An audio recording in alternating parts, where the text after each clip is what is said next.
Buckingham Palace has announced the death of His Royal Highness the Duke of Edinburgh.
Hello?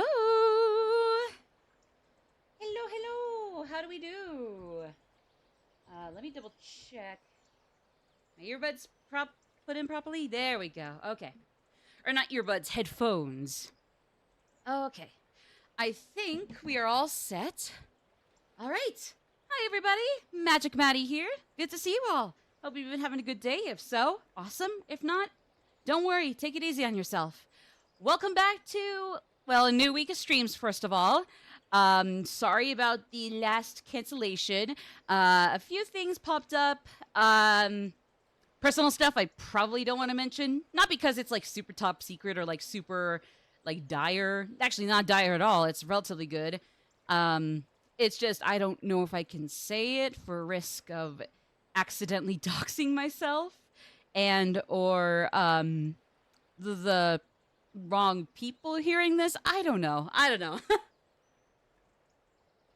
Let's just say I have no goddamn idea how somebody can find different people if their real names aren't like, you know, super spread around with their other socials. So I don't know. It's fine though. It's no big deal. Anyways, welcome back to The Legend of Zelda: Echoes of Wisdom. It has been a while since we have hit up this game, I gotta admit, but it is what it is. Oh, now my brain is thinking of something else. Oh. No. Because I was thinking, like, you know, maybe it's not good to juggle 3 games because I do want to get back to Shin Megami Tensei 3 and Yakuza Kiwami. And I mean, that's true. And God help me when Metaphor ReFantazio was here this Friday. Because I do hope to pre-order it.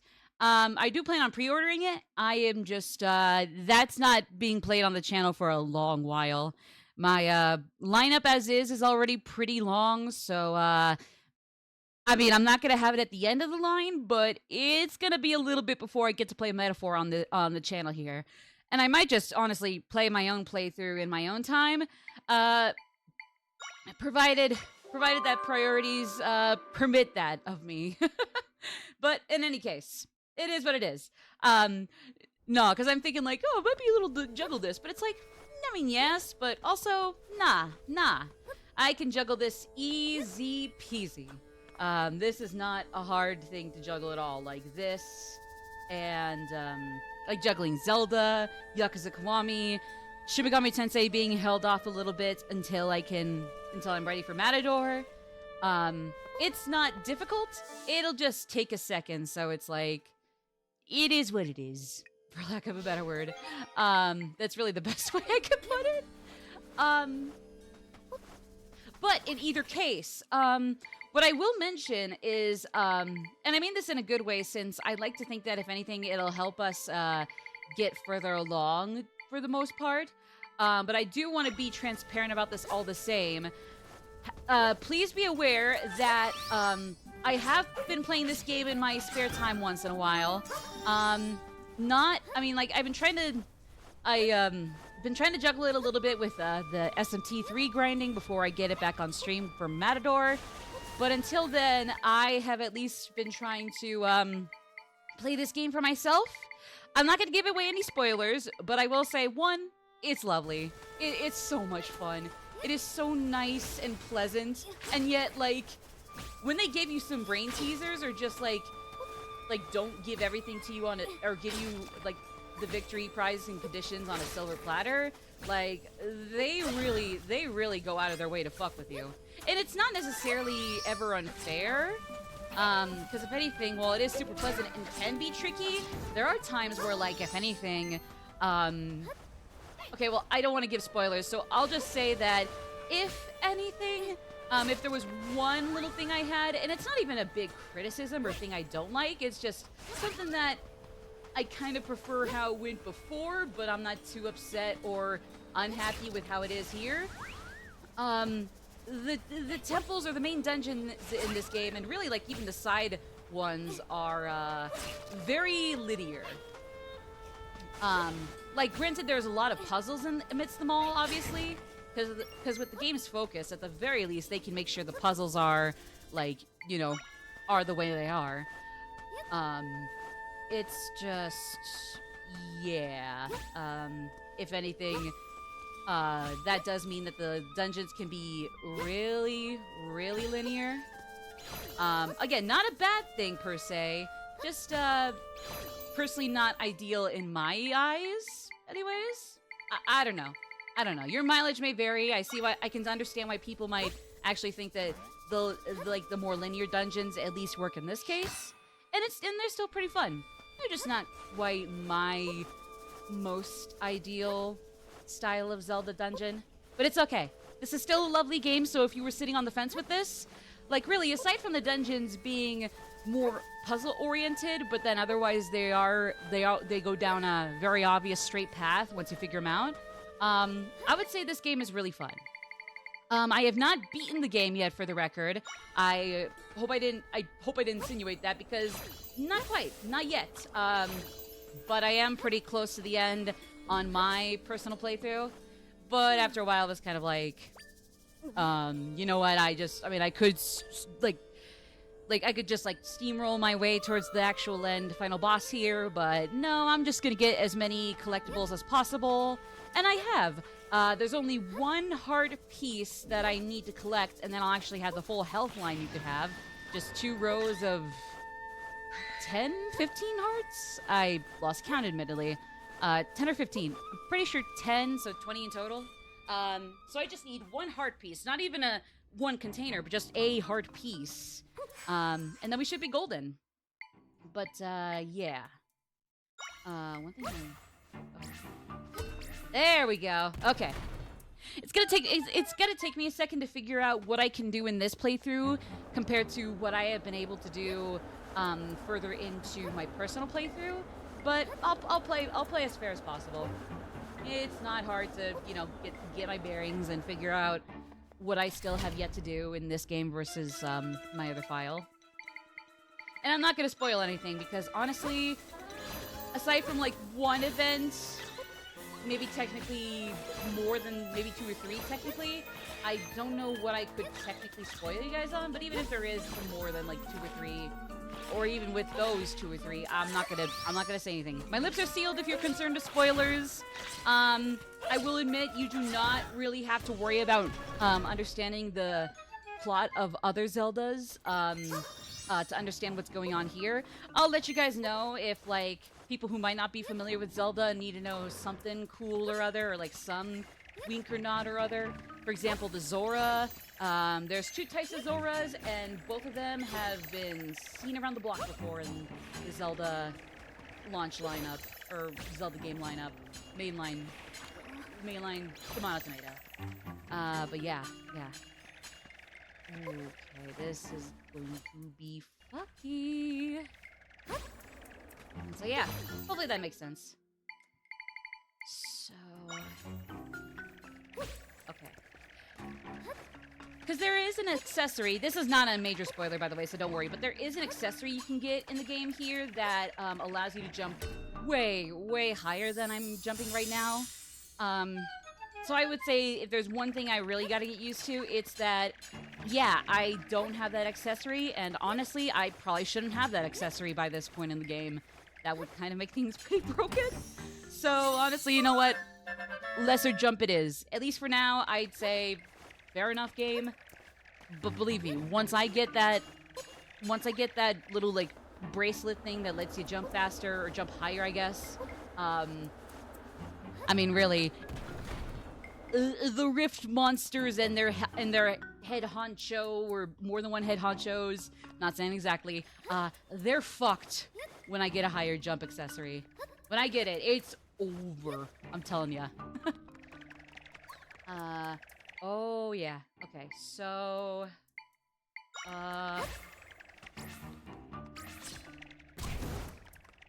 Okay, yeah, that works. Sometimes I'm not super big brained with how advanced or not advanced my way of going about enemies goes. Sometimes I'll maybe, if anything, kind of go for the most obvious solutions, but then other times I'll try to be a little funny or pull off some sort of goofy but plausible trick. Oh, hold on.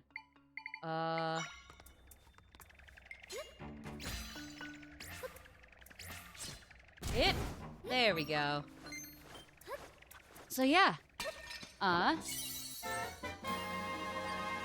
yeah, how many bottles do I have? You can get a total of 4 bottles. Okay, so I got 2 of the 4. I forget where you get the other 2, but hey, that's okay. I just have, like, just because I've almost beaten this game, again, I've yet to, like, fully beat it in my own time, does not mean I know how everything works. Far from it, actually, if I'm being honest. But yeah, it is what it is.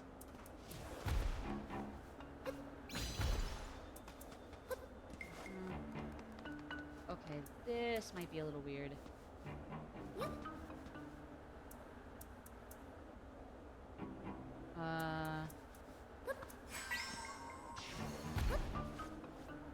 Oh, come on. Okay.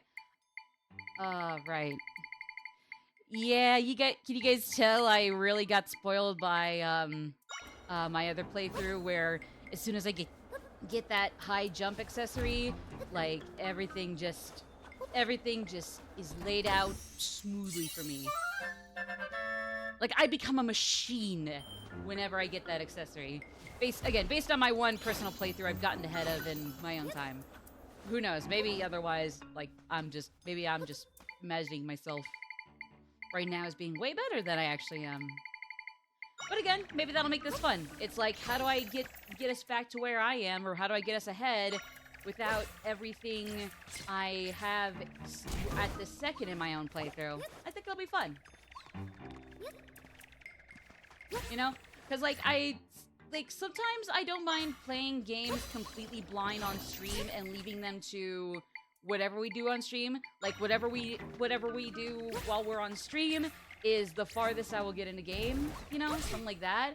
Like, sometimes it kind of fluctuates for me. More often than not, but usually I don't mind playing, stream games blind, and, like, what happens on stream is the furthest I personally will ever go in that certain point. But, oh, hold on.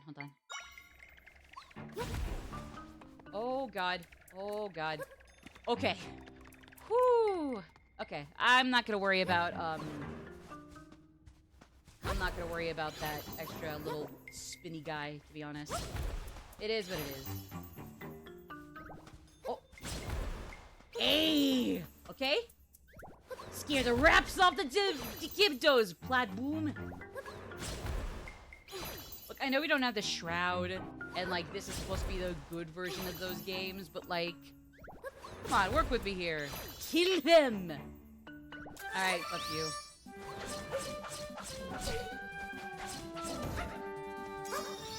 Hey! Even though my sword fighter form was about to go out anyways. But woo!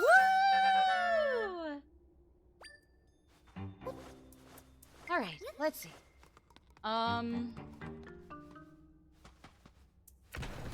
Oh, that's the shortcut to get out of here. Okay. I was wondering, like, is this a puzzle? Nah, it's just a shortcut because there's the sand plug.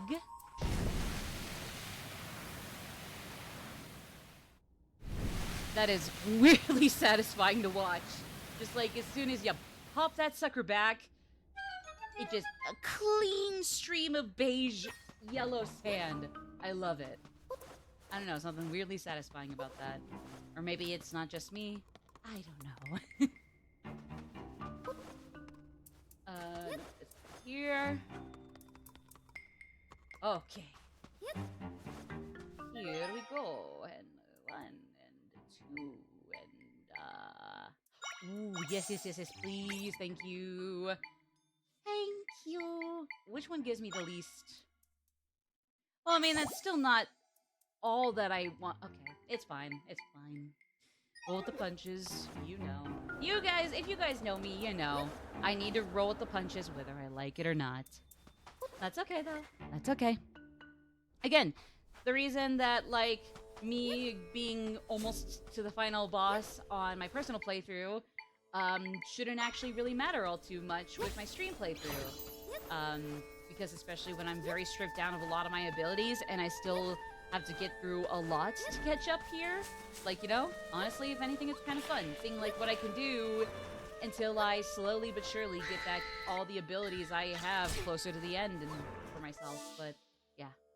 Anyways, I'm getting a little sidetracked. Eek.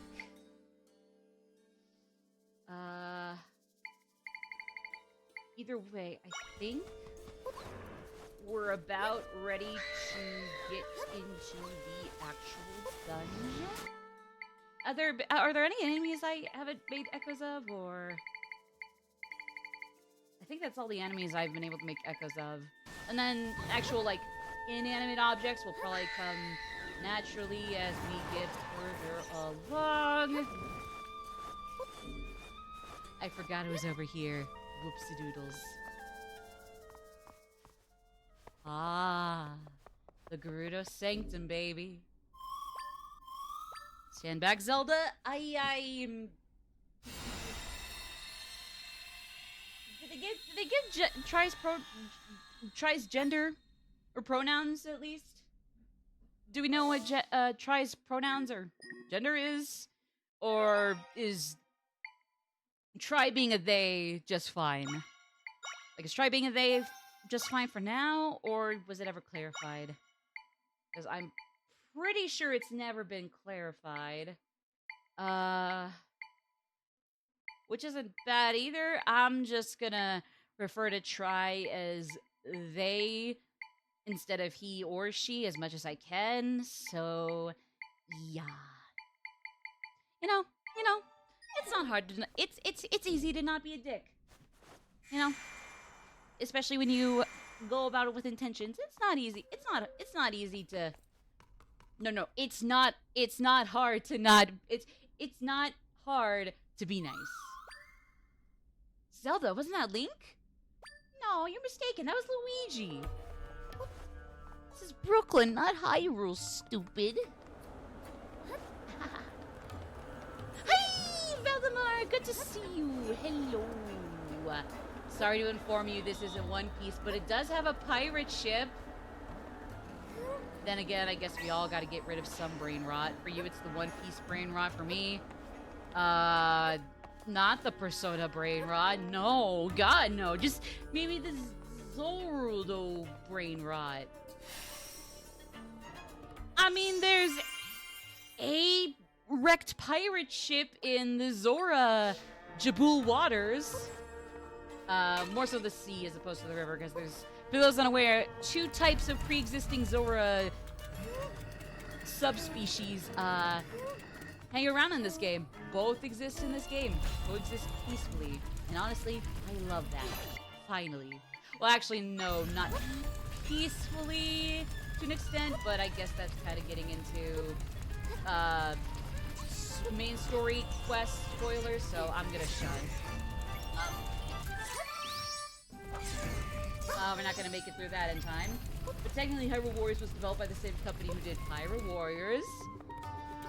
I mean, yeah, Koei Tecmo, I don't know.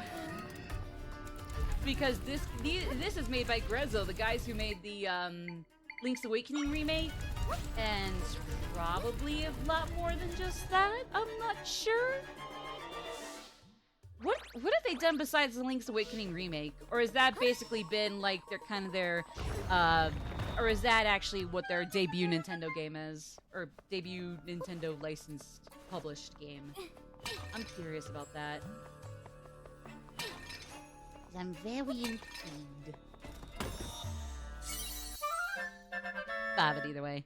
I mean, speaking of, Grezzo, at least with this and the Link's Awakening remake, really proved themselves to be a really cool bunch who know how to make good games. At least in the Zelda department, or top-down Zelda department, at the least. So, like, hey, congrats to Grezzo. You guys did a good job here. You did a good job back then with Awakening Remake. GG's. Well done.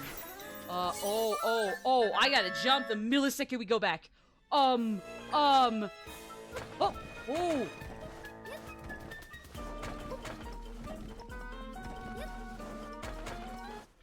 The fucking architecture thought it could kill me. Nah! you gotta engineer your carpentry to be a lot more killerable than that. Murderous than that. Bloodthirsty. Capably bloodthirsty. Because you could be bloodthirsty, but just be god-awful at killing anybody despite that. I think, I don't know. I'm not into criminology personally, so sorry. I couldn't actually say for sure. How am I? I am doing good, thank you very much. Not too shabby at all. It's been a pretty peaceful morning. Things have also been, like, relatively calm. I cannot go into details about what I've been up to lately, more so just because, like, well, first of all, I don't even know, like, who can find my channels automatically by knowing my email address, even if they don't know my social media. I don't know who could do that. And second of all, I'd rather not accidentally dox myself, but, well, some events were taking place this weekend earlier. Things have been really good. I guess the most I can say for right now is, like, inevitable setbacks for anybody in my scenario. Again, I gotta be vague because I don't want to accidentally dox myself, nor do I know who is and isn't able to find my socials through my channel. Not that any of my stuff would likely get me in trouble. Probably not, as far as I'm concerned. It's just better safe than sorry, if you ask me. But yeah, no, so, like, a few setbacks, but, like, anybody who's in my shoes would usually, probably have those setbacks. Just kind of a bummer that I was thinking they'd be over and done with, setback-wise, sooner rather than later, you know? But, oh well, you know, like I said, roll with the punches. But yeah, you know my IP address? Aw, fuck! Now how am I gonna increase my net worth?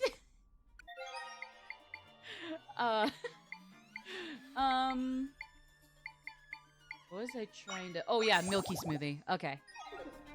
Still quite a lot of health I could have had at another point, but I was going to for sure die there if I didn't do something. So, oh well. Yeah. Kill him! Kill them! Mr. Moblin, send them to hell! Send them to the principal's office and have them expelled! I'll send you a bunch of free fish pizza with pineapples. You foul fiend! I don't even hate pineapple on pizza, but I don't care for it, but still! You doxing me just for that shit? Disgusting. Disgusting. Alright, get him. Get them, Mobob. Get them, Mobob. Kill! Thank you. How long did that take you? 84 years? Yeah. Damn. Bro, it's free pizza. Spoiled brat. It's free poisonous pizza. Why should I be grateful for something that's gonna kill me? You can't dictate me. You can't dictate how I feel about being poisoned and murdered because of it. You can't control that. No, you can't. I can feel how I feel about being assassinated. And nobody can do anything to change that. Okay, miss. Don't worry, I'll get a swing and a hit this time. Sometime. One day. Any day.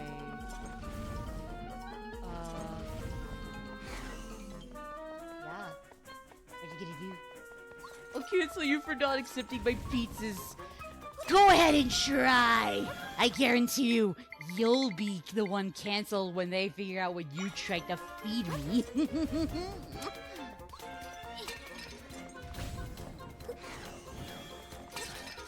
Alright, come on. I mean, I could do this a lot faster if I wanted to through a few means, but I kind of want to do it the vanilla way. This is the vanilla method, if you couldn't tell. Because we had pots, and now we have vanilla pots, so, like, even if you run out of pots here, it's the very, very vanilla, method. Because, like, even the color of the pots here is kind of like vanilla color, I guess. Or something like that. I don't know. Expert gamers would say something like that, I'm sure. Just ask them. Ask your expert gamers what they would think about this being the vanilla method way of taking down, not Wizrobe, but a Poe of some kind, specifically. I'm not sure. Who likes Zelda? Oh, somebody hates the 2Ds. Oh, God, you uncultured swine. Oh, treasure!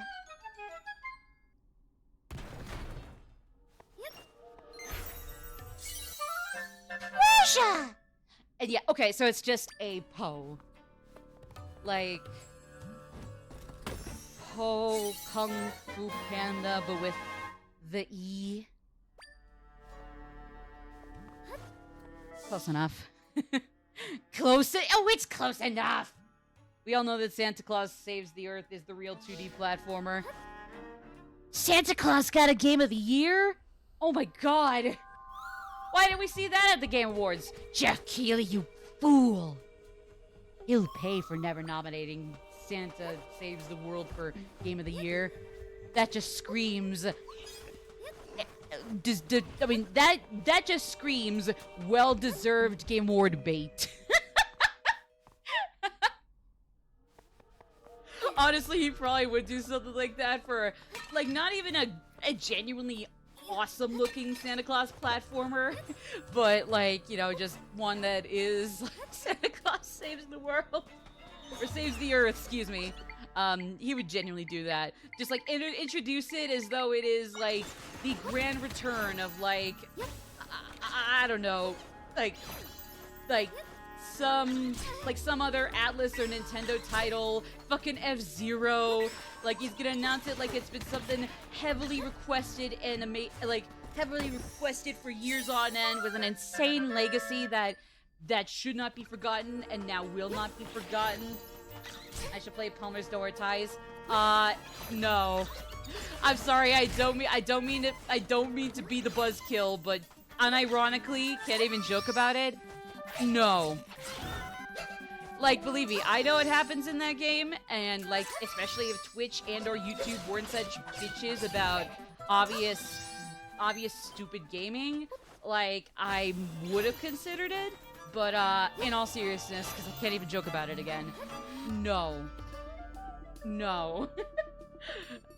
Thanks for the suggestion, no. Might as well shut down the rumors before they become more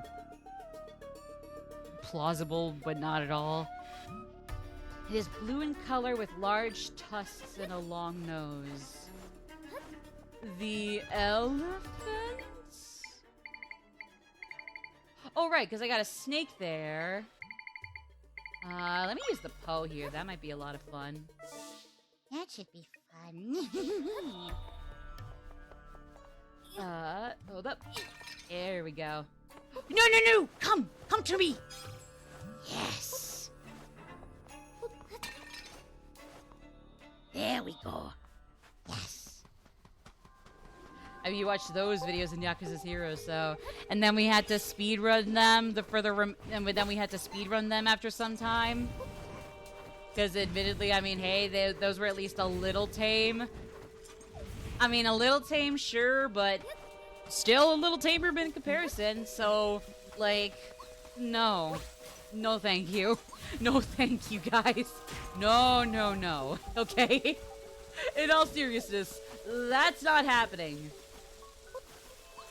Better than GTA? Oh, that's what they all say. You know what else they said was better than GTA?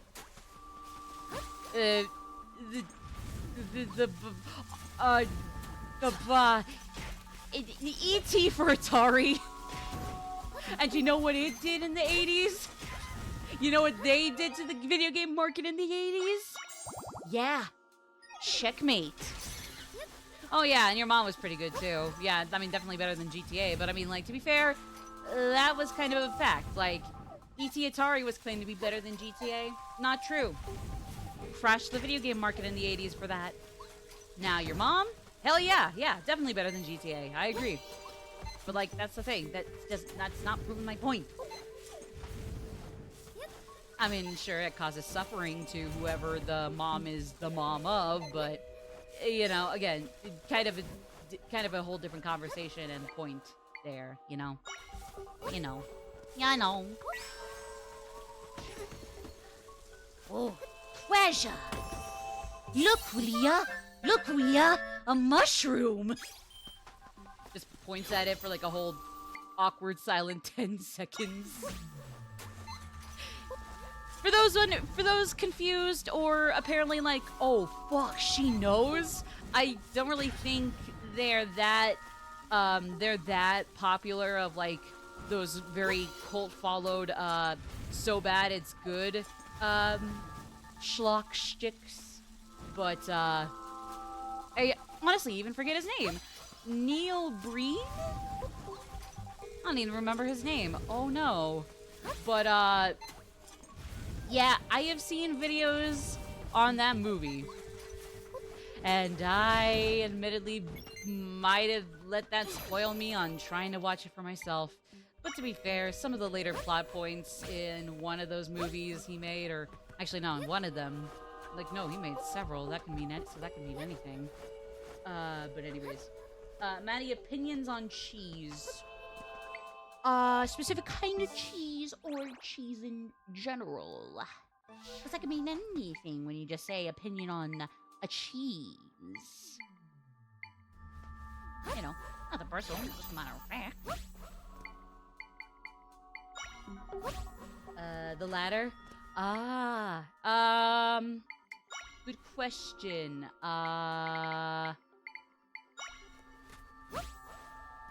That's a good question in itself. Hold on, I gotta figure out here. How do I, perchance,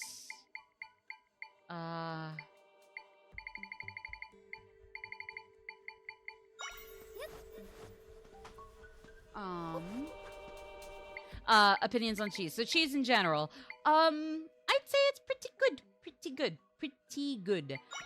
Maybe a little, maybe sometimes it could be a little too strong and weirdly odorous. Maybe once in a while it could be actually a little too, bleh. But like when you get the good kind of cheese, when you get the really good cheese, you really get the good cheese. You get the best cheese. Period. On God. But yeah, that's my take anyways. What's yours? Yeah, there we go. Sometimes it's got a little too much flavor, sometimes it's a little bland for some reason. Usually it's maybe like the mainstream stuff that like, or like the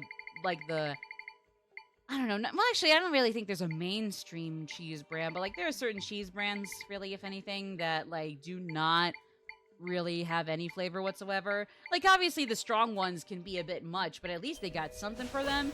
It just weirdly feels kind of gross whenever I have cheese that is not nearly as flavorful as it should be. Like I've said, you know? I don't know. It can be a little blech, you know? I'm just saying. But again, when it's good, it's good. It's good. It's good. You tornado-ish bitch!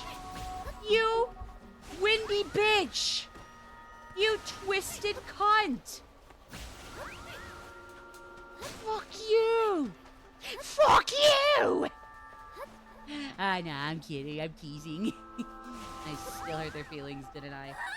Fuck you! I'm going to hurt your feelings now. Fuck you! Yeah, I'm gonna hurt your feelings now. Fuck you. Yeah, I'm pulling out the sword for this. Oh, you cunt. Fuck you! Fuck you! Oh, fuck you. Hey, there we go. Now I won't hurt your feelings anymore, because you're just straight up dead. evil. But it's funny. It's a rest to watch anime. Take care, Butcher from the boys, and take care of who from the boys? Who? Okay, but thanks, you too. Don't get Butcher. What? What are you talking? Jesse, what the fuck are you talking about? I haven't seen the boys yet. Jesus Christ, hey, don't get sassy. Don't get sassy. I'm already have to go through the regular show, Death Note, Cowboy Bebop. Give me some slack, people. Watching stuff while working, or especially watching things while you're not doing stuff alongside it, it's a bitch. It's hard. The guy who says "Oi Hoochie." I haven't seen the boys. Come on.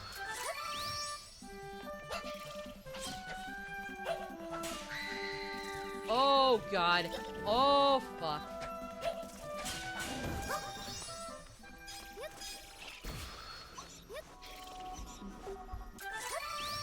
Oh, come on.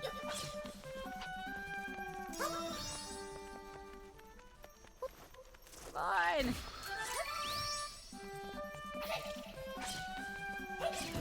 Okay, Huggy, love you too, Val. You have a good one. Peace be with you. Happy New Year, etc. Okay, let's... What am I trying to do? Do I need to swear at the enemies more to get what I want? I do. You are not gonna like it when I get angry, Gra. Sorry if I sounded aggressive before. Nah, it's okay. I was joking anyways at the very least too. It's fine. It's fine. I figure it's all in good fun. I'll let you know if it's like, hold your horses, boys, horses, y'all's horses. Just want to say that the situation with Little Big Planet is fucking disgusting. Little Big Planet. Oh, you mean that for some reason somebody decided that it's a great time to shut it down? No, I agree. I'd rather not get into too many controversies while on stream, but no, I agree. That was pretty sad to see. Like, wow. Just when Astro Boy allowed Sony to find their footing again. Nope. Never mind. If anything, I'm a little nervous now about how Sony is gonna be in general. But yeah. Hi, Fullmono. Good to see you all the same. And then again, not your fault that... Good to see you. Again, not your fault that Sony had to do that. I'd rather not get too into the sad stuff on stream. Or, like, it's not the sad... Well, I mean, in this case, it's sad. But I guess just, like, some of the hot topic in a not-so-great way kind of stuff. But, yeah, no, I agree. That sucked. Like, damn. Really? Like, really? Really, Sony? Was that necessary? I'll tell ya, it ain't, boys. I'll tell you guys for them. It ain't necessary. It was not. It was not. No. No, it wasn't necessary to delist Little Big Planet 3. You know, especially if I was able to get Astrobot, but unfortunately it's on PS5 only, so... Curses, but at least, hey, I guess at least it's got some games. A game. But then again, maybe that's what Sony got its panties twisted for. Just that the PS4 still has games including Little Big Planet, whereas like, well, they finally have Astro Boy, they don't have games like on the PS4, so they took it out on Little Big Planet because, I don't know, fuck everybody. What rats, yeah. Ton of IPs that they sit on and do nothing with. No, totally. Like, I'll say what I will about Nintendo once in a while. I still love them, but they have their faults where they kind of seem to neglect certain IPs that deserve to come back and might have sat dormant for really no good reason. But like when they have their IPs, they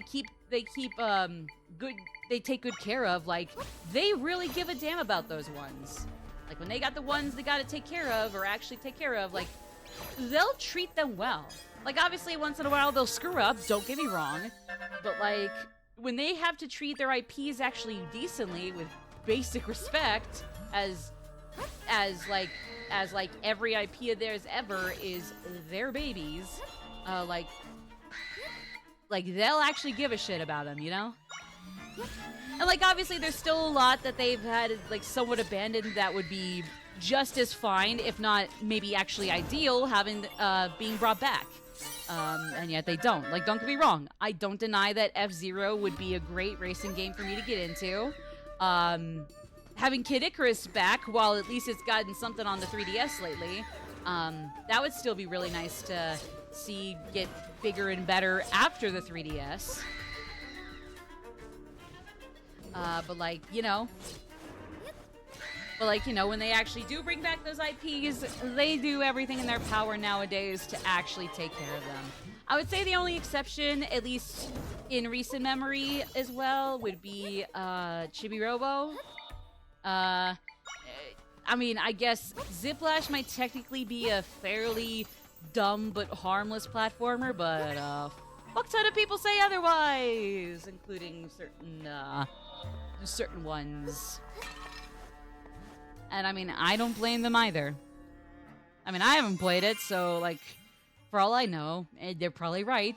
And after the incidents with Paper Mario Sticker Star, which I try not to dwell on too much, if only just because, like, after a while, it's like a topic that's true, but does get kind of old to talk about after a while, where even I'm like, can we shut the fuck up about that, please? But it's like, after learning my lesson with Sticker Star back then, and a few other, and like maybe one other Switch game, I'm gonna try not to get games that might even have considerably more negative reviews than most would anticipate, or most would hope. If there's enough backlash against it, then yeah, I won't say anything against that backlash. If anything, I'll take the advice and wishlist it, because God knows I do not have the budget to play a bunch of to buy and play knowingly terrible games. Like, as much as I would love to play the CDI games with a full-fledged CDI, Christ knows those are expensive. So, like, no. Unless I can do it for free, no. No. Like, when it comes to getting a bad game, until I can actually be not broke after one purchase, being a little exaggerative, but still, that ain't happening, you know? I mean, I've already still had to hold off on I still have to hold off on episode I guess. I do want to get it, but even now I still gotta hold off on it for, Metaphor, Mario Party Jamboree, Mario and Luigi Brothership.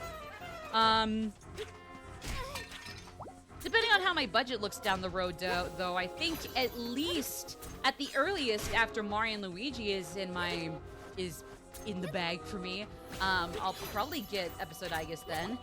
I know by that point it'll be November at the earliest, so I'll be a good 2 months late. But I mean, like, even if like episode I guess came at a much cheaper price, which I think would have been ideal from the get-go, it is still DLC to a game I already have, whereas Mario Party, Metaphor, Mario and Luigi, those are all full-fledged new games.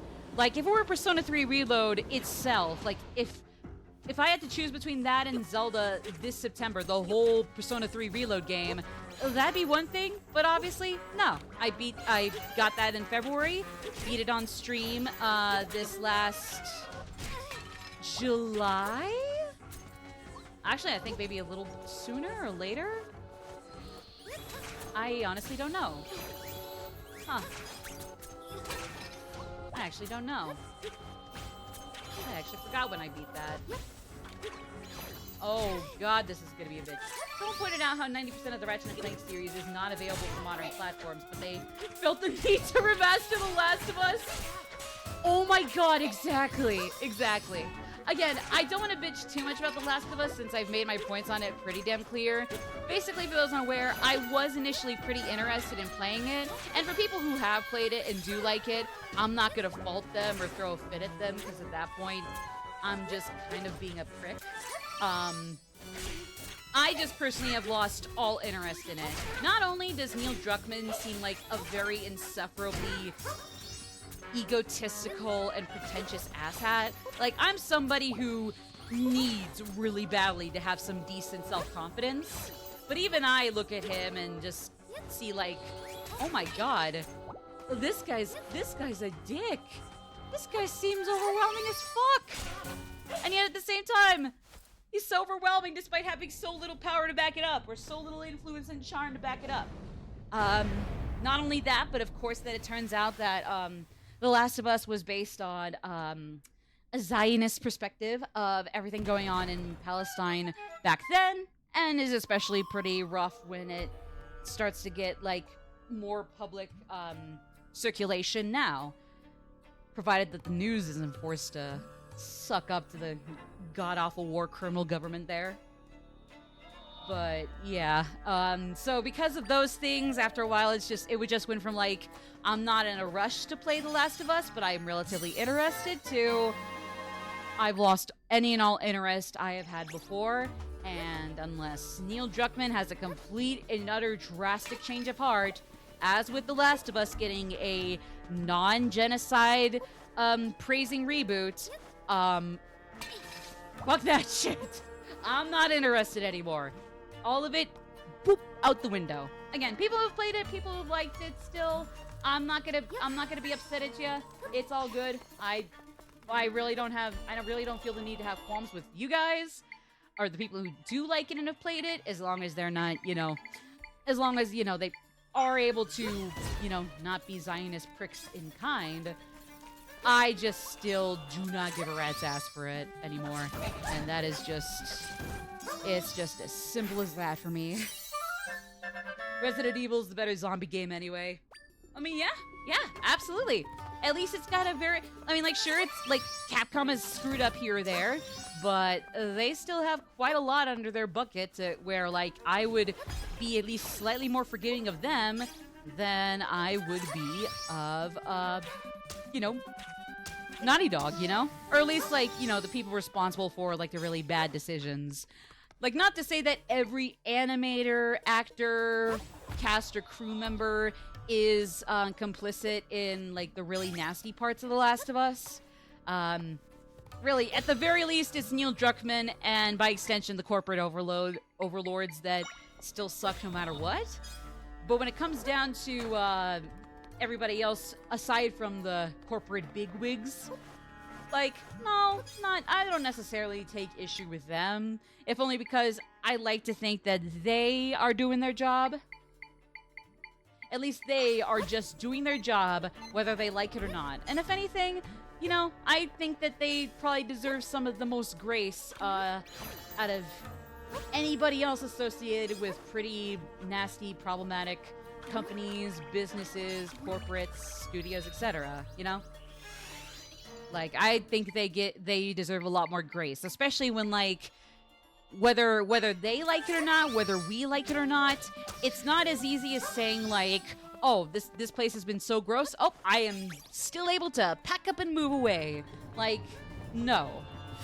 Like once in a while, especially with cases like that, like, as awful as it is, some people just have to cooperate with, Starbucks, McDonald's, and all them, because that is their job, and even if it's only for the moment, they can't just simply pack up their things and go.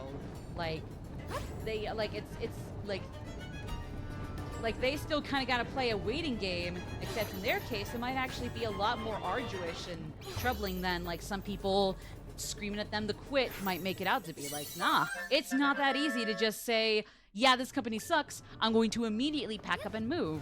No, sadly, no. If anything, that could hurt them and do nothing negative towards the corporation they're quitting.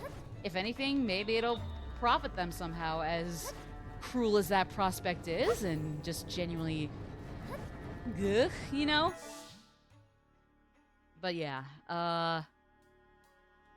where do I go? I'm confused.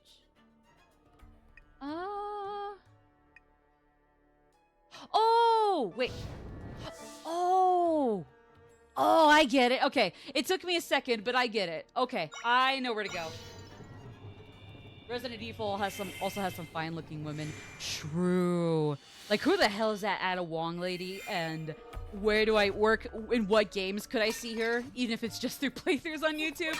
Or maybe I can get myself a few copies. I'm not super into horror, but I think, like, at least the action horror of 1 to 4, maybe 5 and 6, depending on which ones are available. And honestly, maybe the more freakish and in-your-face first-person horror of 7 and 8 might still be fine for me. I don't know. I have like I really don't know how my tolerance is with a lot of horror, but at the very least, even if I can't stomach horror, I can kind of figure when horror is good horror in certain instances, if that even makes a little inkling of sense.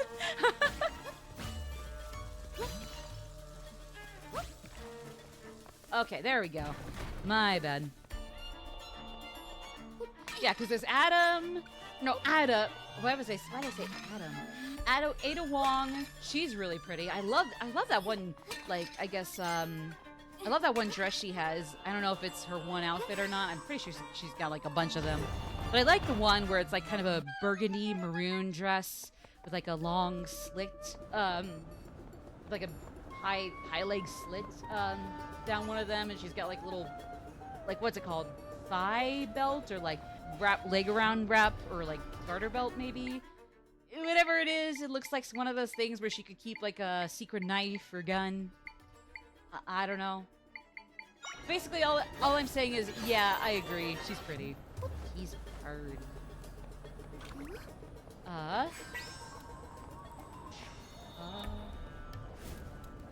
Oh. I think I see what I gotta do. Okay. If I can... Please? Try!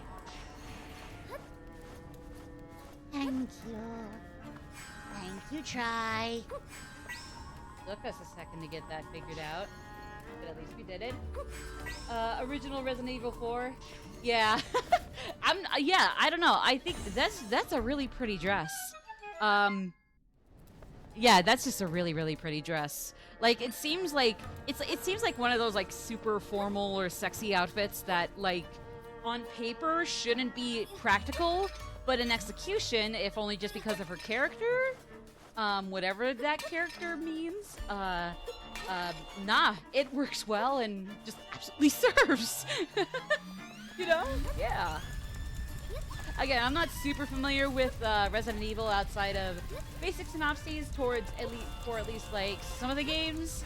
At least I get the basic premise for like 4, 7, 8, 1, 2, 3, 5, and 6 might be somewhat self-explanatory, as then like Jill Valentine, Leon Kennedy, and or Chris Redfield deal with zombies. Admittedly, that's the best I've got. So, like, obviously, aside from the general premises, take my outsider knowledge with a grain of salt. But yeah. Oh God, hold on. This is an issue. Hold up. This is a problem. Oh gee whiz. Oh gee whiz.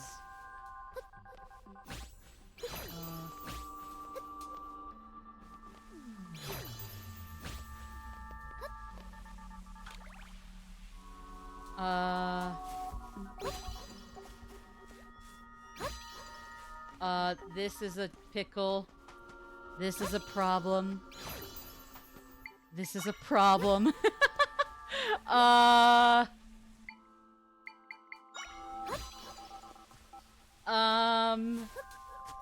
Okay.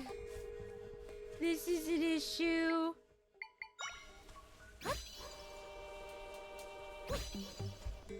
Oh, here we go. Here we go. Here we go. Jill's outfit in the original RE3 shouldn't be practical either, but I'm not about to complain. No, I would agree too.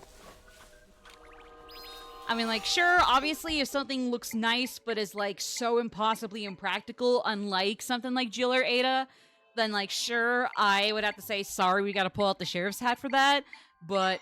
Oh, fuck, it's ad break time! I am so sorry that they did not fucking warn me about that. Okay, see you guys after these messages. Peace.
Okay.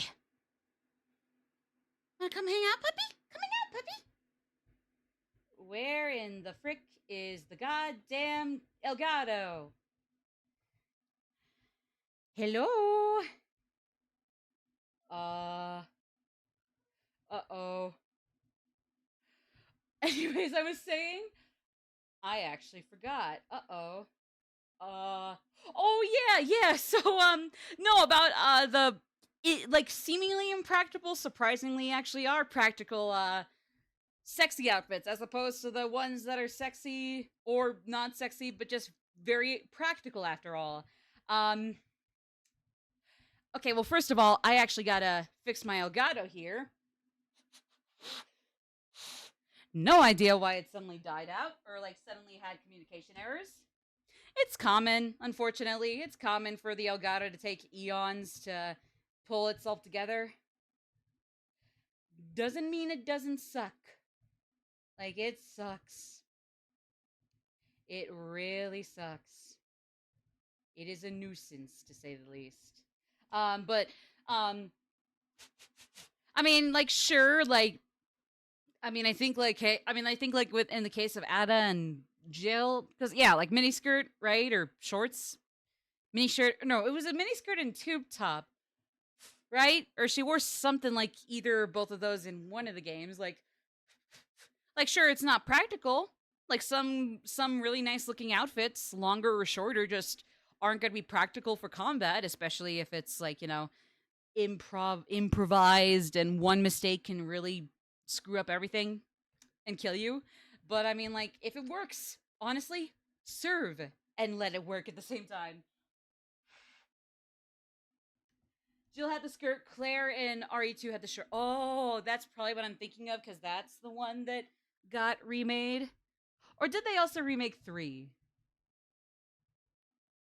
Again, I'm not so caught up with everything, but yeah. Okay, hold on. We got an issue because the Elgato is not cooperating. I'm still here for the record.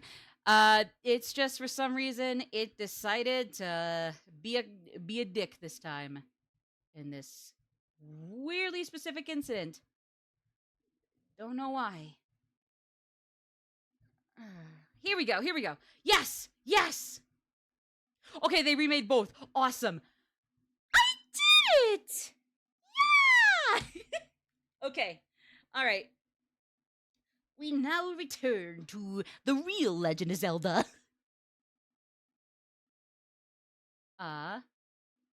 Wait. Oh, I forgot to turn back on the sound because I didn't want you guys to just be hearing a lot of while it was trying to get back together. Okay. So how do I do this? Oh, no, hold on. Not that way for one, but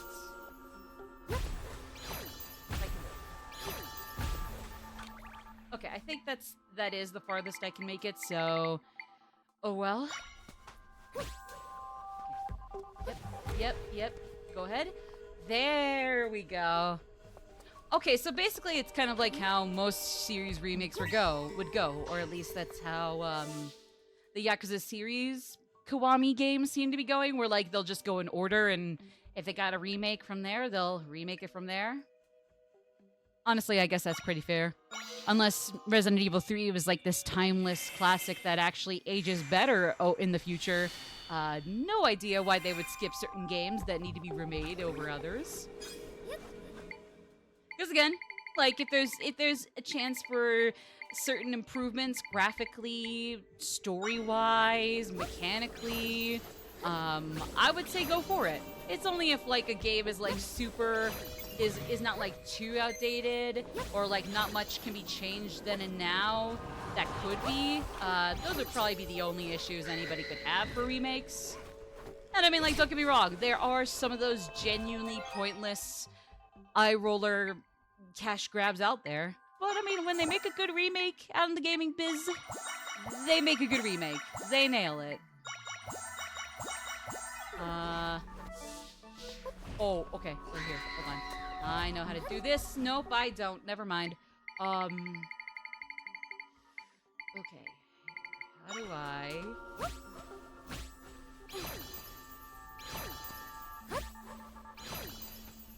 Get there? Yeah. There we go. I did it, guys. I used my brain. I mean, I guess I always have to use my brain, but I definitely used my brain in put it towards a certain sequence of events that very, very much worked out in my favor. I'm glad that Claire and Jill's original outfits are still in the remakes. Because while I'm not one of those people who throw a shit fit about it, well, yeah, no, like, you could still, like, yeah, you could still be, like, a good sport despite a genuine loss. And, like, the gain might or might not make much of a difference. I would miss the...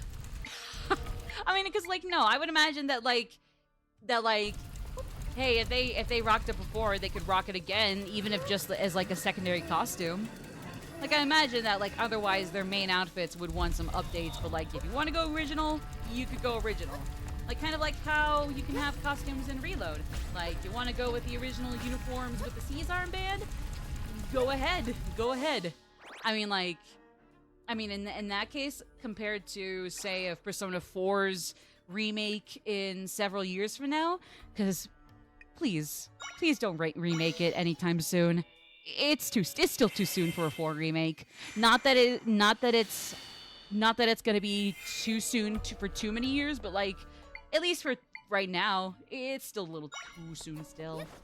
Just right now. Okay, so I think. Yeah, they mentioned that that was one of the statues. And then, okay, not the cat. Bird? The bird! Bird is the word! Yeah, yeah. I mean, in general, there's like a little more to, there's a lot more to the quality and quote-unquote ethics, or I guess just like integrity of a remake. That there's a lot more that goes into it than even I would think at first. Like, usually, like, if I didn't know any better, I would personally say, like remakes, like, the best remakes would replace the game, and, like, even if you go back to the original, there are, like, absolutely zero compromises aside from people who maybe are a little too interested in just, I don't know, sucking off old graphics.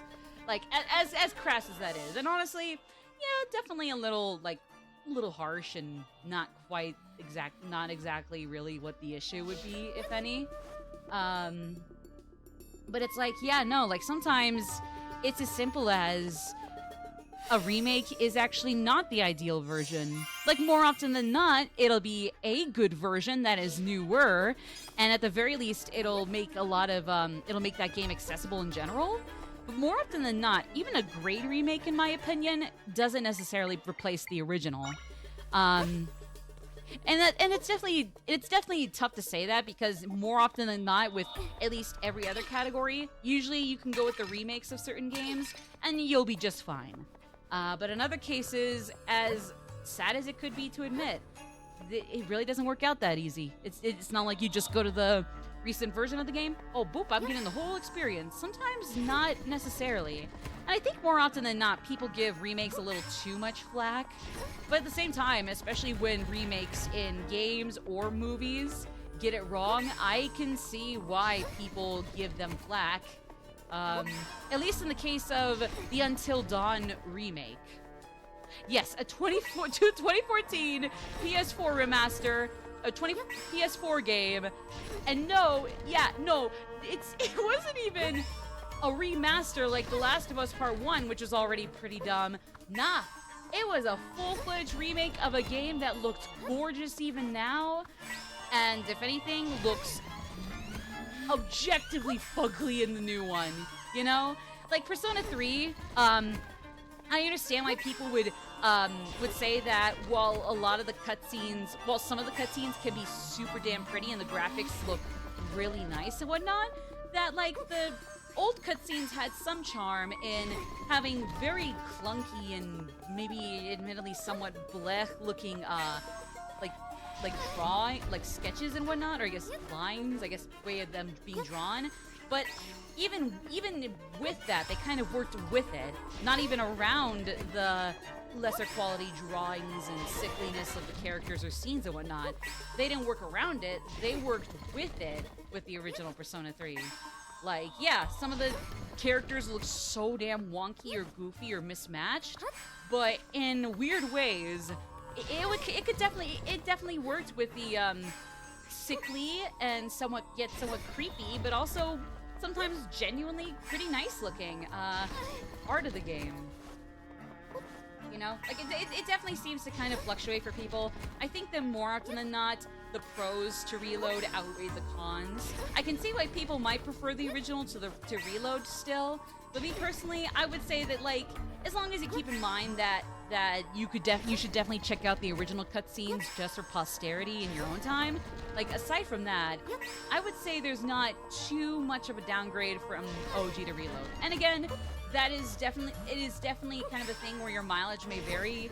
But me personally, I feel like whereas some things are lost in the remake, a lot is still gained. Again, not to discredit what was lost, because, like, while it does look pretty more often than not, you know, it does kind of lose the, like, intentionally gross or sickly looking scenes and characters. Like, it goes both ways, you know? I would just say that while Reload does not replace the original in this case, I do think some of the FES fans can just kind of dial it back a little bit. Like, I would say both are right in different ways. Just back off each other. For me, it's as simple as that. Like, I see why people would say it's not a great remake at all, or just prefer the original still, regardless, and why people are fine with Reload and think the cons outweigh the pros regardless, and they can just look at the OG cutscenes on YouTube for posterity. And like I said, I honestly would, because, like, they use, like, the very sickly, like wonky looking characters and scenes to their benefit, and if anything, it contributed to the rest of the atmosphere they kind of tried to cook up, and it worked. So I will say, like, Persona 3 Reload looks nice, but it does kind of lose that sickly, yet, like, somewhat eldritch vibe to it.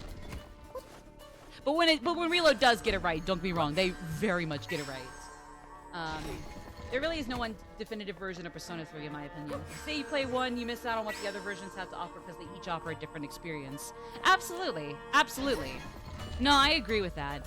Because, like, no matter what, even if Reload was the objective better version of FES, I mean, you still miss out on Portable. And Portable, despite having the female protagonist and Makoto's original story as the original MC all intact, like, you don't get the cutscenes. So, like, even if you wanted to cross off one of the additions as a necessity, like, at the most, maybe if you looked up a few things for reference in FES, you could otherwise maybe cross it off and just leave yourself with Reload and Portable as the best way to get a definitive experience. But again, that is still 2 whole games to get the definitive experience, rather than just one having everything. And it's like, on one hand, remakes, more often than not, I think we need to accept won't always replace the originals, for better or for worse. But on the other hand, it's like, it's definitely a bummer when, like, certain ways in which they could have made a remake as definitive as possible definitely weren't, that they weren't necessarily really pursued at all, is definitely a bummer. What the hell are we doing here? What the hell are we doing?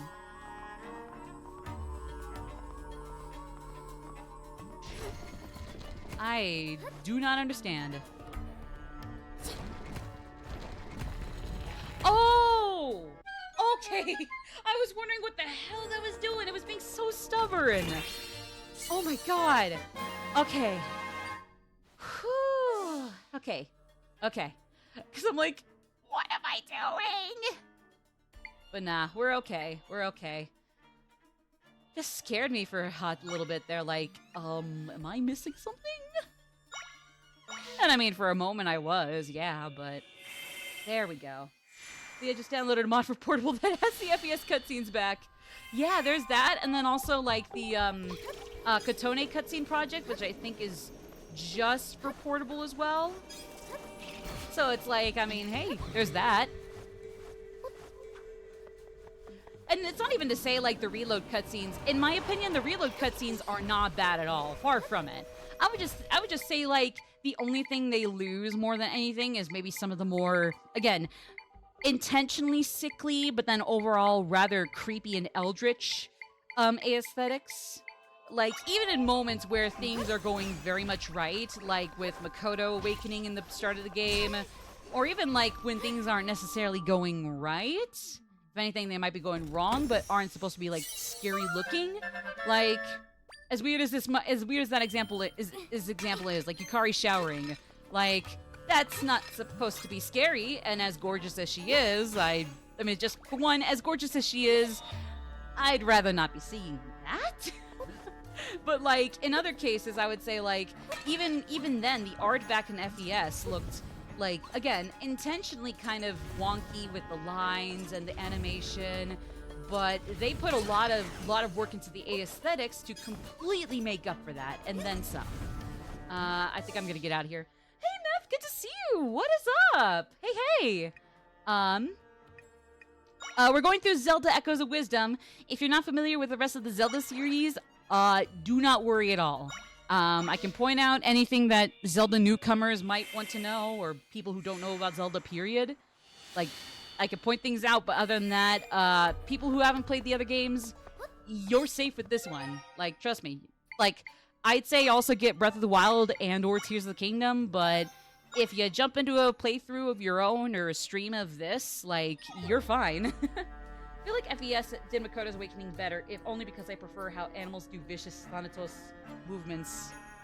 All the animalistic stuff?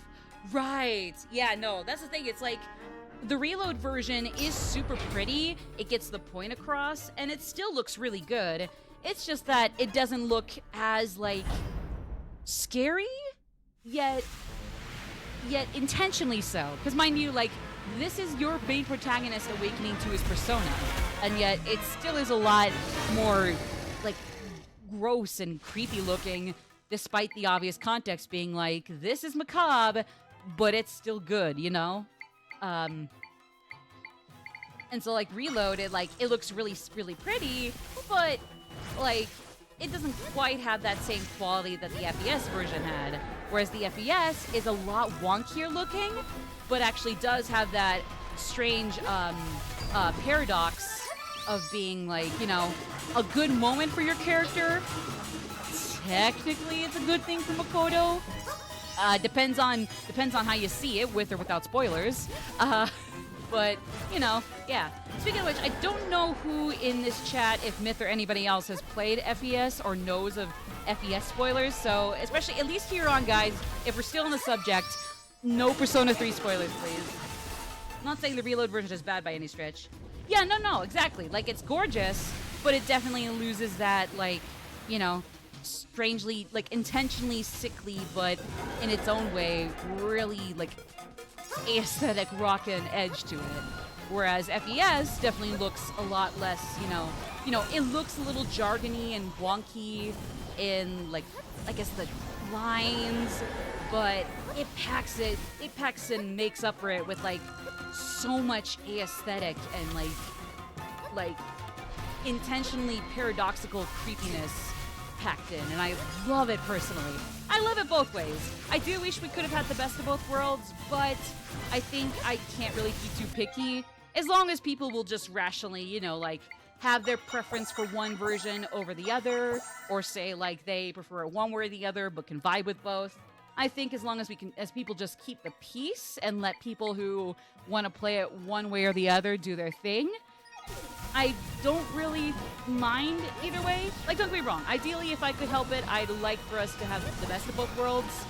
But by that logic, I would say the best of both worlds would be to have FES and Portable and the original version before FES all available on the PS4 and PS5 shop. And for a matter of fact, let's get in Persona 4, the original, and Persona 5, the original. Not just Golden and Royal, respectively, you know?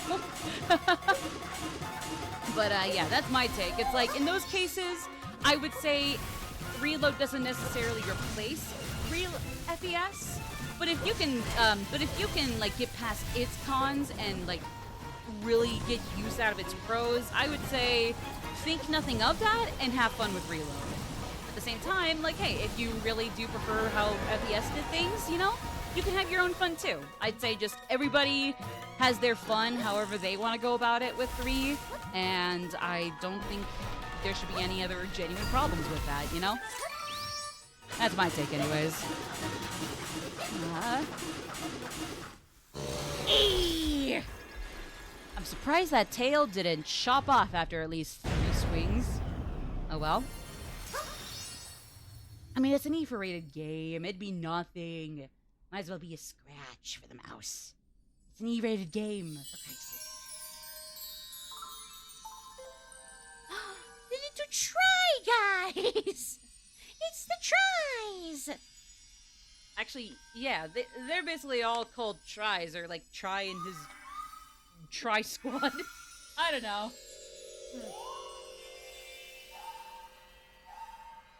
Yes, you mend the rift, I hydrate. Y'all better be hydrated if you're not gonna hydrate right now either.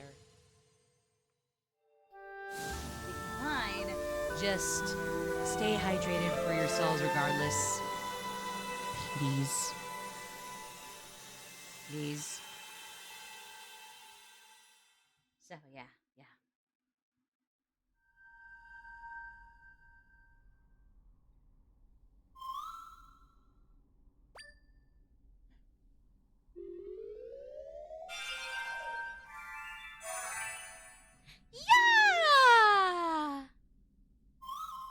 I have issues with Reload's take on episode I guess the answer compared to FES. And that's fine. That's fine. I have tried not to look into it, but I have heard things. Mostly good, but some bad. Some, like, on those things that are considered bad, but, like, there's, like, something lost, but something gained at the same time. I'd rather not go into it either, but yeah, I'll definitely try to keep an open mind when going into the answer. Because, like, just because I can totally see why other people have their criticisms doesn't mean I should make myself miserable with that, with those, you know? Like, people have their takes, which are totally fine. Doesn't mean I should, like, make myself miserable when that's not even what people bring those up for, you know? Like, it's just people's takes on how I guess could have been better in certain departments, but somehow just didn't quite hit it, you know? Like, you win some, you lose some. That's kind of the whole thing with Reload. It's just that for me, the pros still outweigh the cons, and I get why people would think the opposite. For me, it's like, I can always just look up the things that make FES still tick on YouTube, and in that case, like, absolutely nothing is lost on my end. You know? Because it's not like I have to play the cutscenes. People's takes on Luffy being an actual hero. I have not seen One Piece, so I am definitely not the person who can say anything on that. Either Kiryu. I mean, yeah, I wish I knew. Because, yeah, sorry. Unfortunately, I have yet to watch or read One Piece, so I can't say. The only thing I can gather is just based on what I've heard without spoilers, like 0 spoilers whatsoever on my end, that, like, for the most part, he's a hero, but I don't know, maybe something happened during this last arc to change that. Yeah, that's a series I'm gonna have to binge. Might just have to juggle that with all the other anime or cartoons or shows or whatever that I can take on a lot quicker. Like, I can finish Death Note or Cowboy Bebop or even regular show way faster than I could finish One Piece. So I could probably juggle that alongside all those, you know? Because otherwise, if I just wait to clear out the rest of my backlog to get to One Piece, I'm gonna be taking forever to get to One Piece, let alone to finish One Piece, even when it is done, apparently this year or next year, I forget. They said, like, they're entering the last arc in general, like once this arc they're in right now is over, it's over. I'm a Dragon Ball fan. I remember how the original dub rewrote Goku from a good-natured but fight-obsessed guy to basically Superman. Oh, is that where that comes from? It's not just the general Dragon Ball thing, but it's literally just... Huh. Well, I guess that's kind of a cute little irony. Again, I'm not too certain either exactly the details, but I'm not going to pry too deep into them. Because God knows, even if it's a little shorter than One Piece, and it's not like One Piece is impossible to get through, it's just going to take eons if I don't multitask it with other anime or shows. Yeah. Means there's more stuff than just One Piece. Oh, absolutely. I mean, you could say that about, like, having a Discord party for anything. But like, yeah, with One Piece, I would assume that's definitely a part of it as well. But yeah. Okay, so was there anything I needed to find?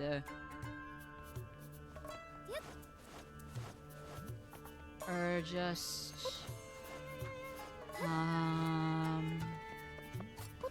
Nothing here. But howdy, folks. Howdy, bowdies. We've taken care of the side quests we have gotten in this area. Ooh, I don't know. So for those who didn't just catch it, we have just beat the main story Gerudo Temple, or Gerudo Ripped Thingamajig, I guess. And we're gonna be taking on the Zora at Jabul Waters, both sea and river, in just a moment here. Or more than just a moment. Light and Nell have one of the best cat and mouse dynamics I've ever seen in anime. Okay, yeah, because I was just about to mention that. I have not gotten too far. I don't know, it depends on your definition of how far you get into a series. I gotta look up what the episode number is, though.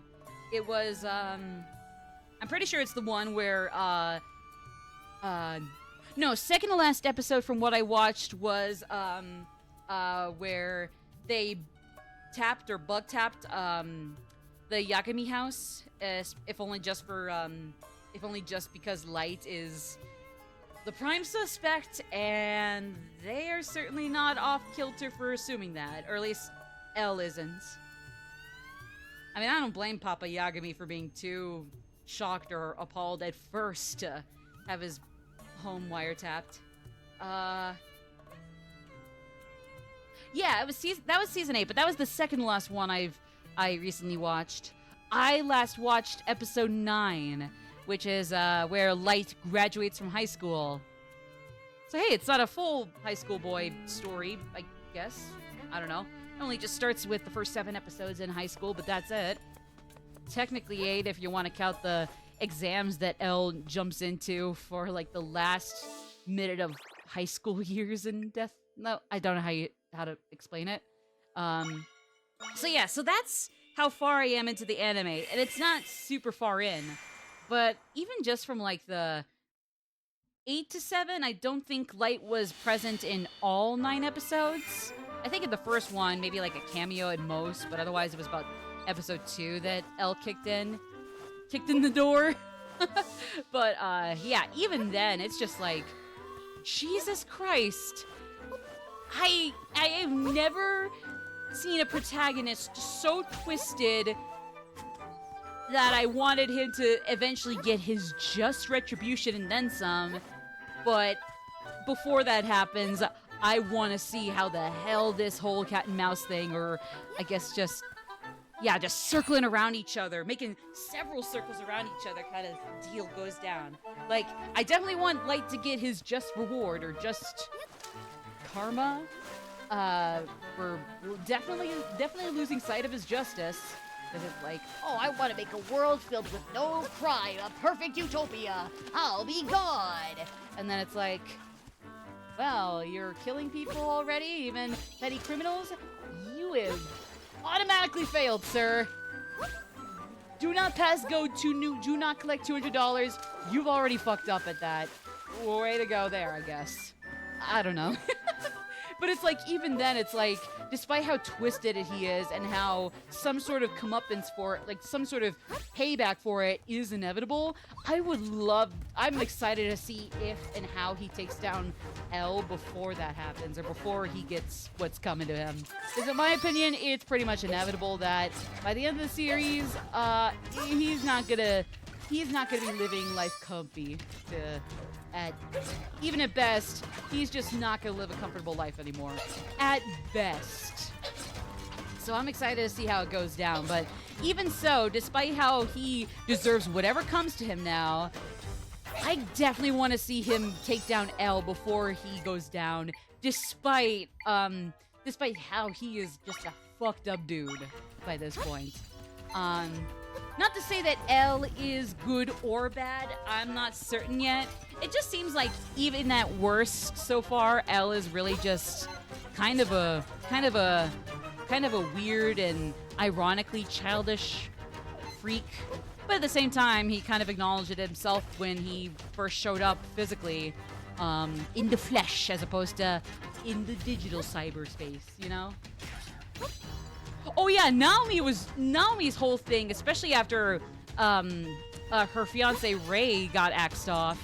Like, yeah, no, it was like I know we are following the dude that did all that to Naomi, but I still just was sick to the stomach. It's like for a second I was praying that actually no, Light was gonna get his ass beat in by Naomi, and yet no. He does get the last laugh in the end, and yet the way it happens, it is just cruel. Hey, can you fucking... Jesus Christ, can this dude... Okay, that Poe was not getting this guy for the life of me. I wish I could... Oh. Never mind. I have energy now. Oh, well, okay. My little guy got rid of him anyways. Yeah, no, absolutely. Like, I think no matter, like, I think even somebody who is set up to be super smart, and at a certain point, even throughout the show now, like very cunningly so, like he just like the way he double checks for wiretapping before he could let himself get caught is to fucking use like a pencil in the door frame to tell if somebody came in, and then when he goes to use the death note amidst the wiretapping, he has like a fucking camera in his potato chip bag that he still hadn't like fully opened or like looked to have been unopened when he got it at first. It's just like, oh my god. He's fucking ludicrous. I would love for somebody with an actually cool personality that keeps their morals the entire time to have the same powers as Light Yagami. Wait, actually, the Death Note might just do that to anybody, no matter who, so never mind. Just somebody with a godlike power akin to the Death Note or any Death Note possessors, Death Noters, just get yourself another overpowered superpower. And, yeah, that's what you deserve, because we need some people with decent morals that, can like, con themselves out of getting caught by the police for doing bad things. Because say what you will about the cops. I mean, I will say what I will about the cops. A cab. Is that how you would... Is that the way to say the acronym? Well, cops are bastards. Anyways, but, like... They're definitely actually a lot better than Light in this case. At least in this case, they're chasing Kira, you know, the guy that Light basically poses as. At least their chase here is completely justified. At least for the most part. And again, I don't even know what L's deal is, aside from him being like, you know, admitting to being just as childish as Kira, if not maybe worse to an extent, and just being kind of kooky. I don't know if he's done anything else that warrants calling him better or worse than Light. But, like, even though it seems like, nah, he's actually fine in that department, I would love to see Light take him down before he has to get what he deserves. Because, I mean, believe me, he still deserves what's coming to him for killing a bunch of millions. Criminals or not, you know? Regardless of if they're criminals or not. And yeah, most of them are. Light Yagami knows it. Still. Point still stands. Oh, here we go. There we go. Ah. Okay. But nah, so far only gotten through like 9 episodes of the show. I really like it though. So far I really, really like it. Yes, I'm a customer. Made her Naomi kill herself in a way that will ensure her body is never found. I forget, how did she end up killing herself? Cause like it appeared to have been like, I don't know, unless it was more of a metaphor and just the show being artsy. Because like we still get the idea, like I thought it was like a gallows or like a gallows-esque thing with a noose. Or was that, again, just kind of like an allegory for what happened in general, and like she actually like I don't know, ended up in the sewers, or in the the waters or something. Either way, though, yeah, that was a upsetting main plot point for the show so far. Okay, so it was symbolism. Okay, then how did she die? Or was it not really clear? It's just in a way where she wasn't even at her hotel room that she and Ray stayed in. She just completely left even that. Either way, though, that's fucked. I mean, like, it was already an awful, gut-wrenching conclusion, despite still having to stick with Light Yagami for a while. Because, I mean, like, especially for worse in that case, he's still the main character. He's still the MC we gotta hang with for a while. Unless they swap him out for somebody bigger and badder as the protagonist. I don't know. Maybe Light runs him over with a truck or something. Also from America, like Ray and Naomi. I'm watching dub. I'll see if I'll maybe go check out sub if like there's like a certain way something is said by any of the characters. If like I look online and they say like, oh, just maybe like check out this line as it is said in the Japanese version, and I'll definitely look at it.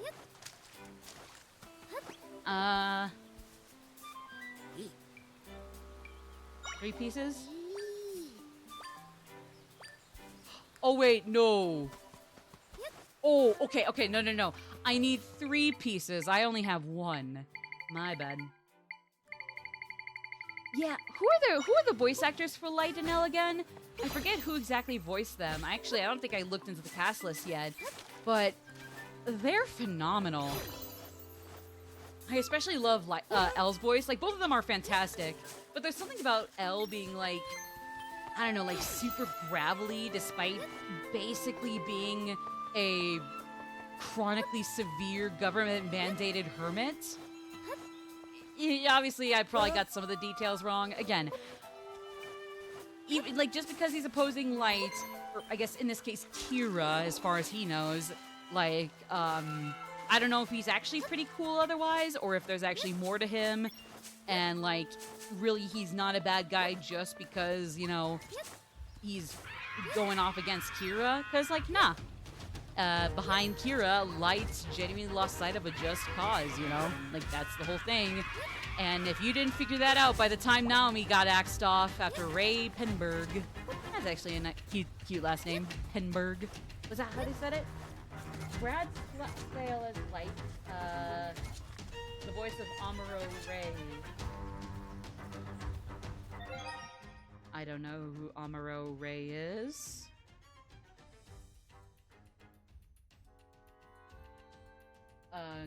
It's a Gundam thing? Amuro Ray, English voice actor? But yeah, Brad Suela has been a lot of stuff. So yeah, because there's not just Light, there's protagonist for this whole Gundam anime that apparently has been around for a while. Was it somebody else? Oh, you mean the Japanese version? Oh. I thought you were talking about, like, an English recast. Okay, good to know. I'd rather not get into that too often, but good to know. Okay. Well then, yeah, hey, sometimes, unfortunately, voice actors or just actors in general are going to do some awful things, so you know what? Just don't let them get away with it. Get them in hot water and send them to jail for their crimes? Yeah, get them in hot water and send them to jail for their crimes, please! Like, you know, it's a bummer, but at the same time, you know, skill and a unique knack for, like, certain voices or whatnot, or like certain talents, does not mean you're free from the law, you know? You can abuse people, and at the end of the day, people will rightfully call you out for that. But you can have that philosophy for everything. And I guess we probably don't want to get too deep into that again, but yeah. It's definitely really, really disappointing news, though, don't get me wrong. Still is, yeah, but, okay. So, what are we doing in here in Jabul Waters? So, what I wanted to do... Got fired from voicing Yamcha over that. Yeah, honestly good. Especially when some voice actors, like don't get any repercussions. Like, not even just whether or not they get fired from certain roles. Just, like, any repercussions whatsoever. Even if just in personal life. Like, they get zero. But if it is just whether or not they're fired from certain roles, honestly, if they have done severe enough crimes or, like, I don't know, just harassing people in general to warrant them getting fired from their job, if there's no other way to, like, give them a rightful consequence for their actions, I would say, yeah, just pull the plug on their role. If they got a complaint about that, they probably just gotta look at their behavior. There's their answer for why, you know? But yeah, oh, okay, I know how to do this. Hold on. But yeah, that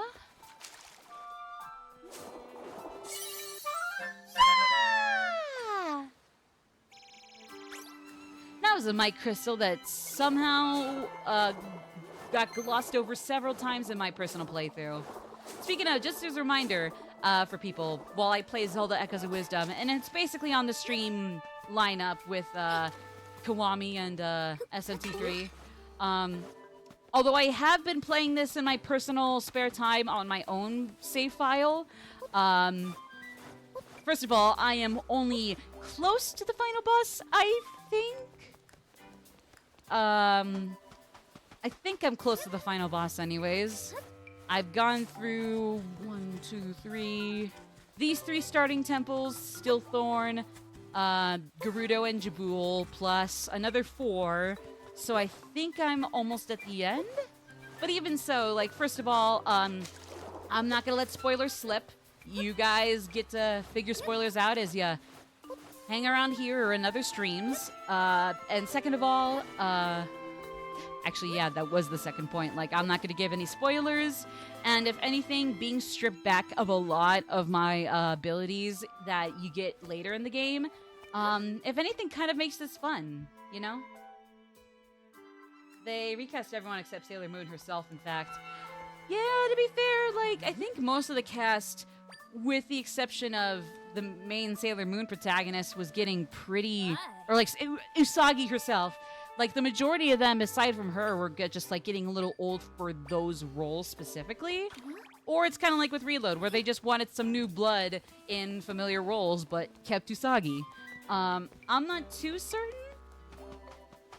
Speaking of, it was definitely a bummer to hear that at least the original Jupiter passed away about a few weeks ago, maybe a month ago-ish. Actually, I think still a few weeks ago. Still, it was definitely a bummer to hear about. She seemed like an absolutely lovely person. Definitely was a highlight in the original Japanese dub.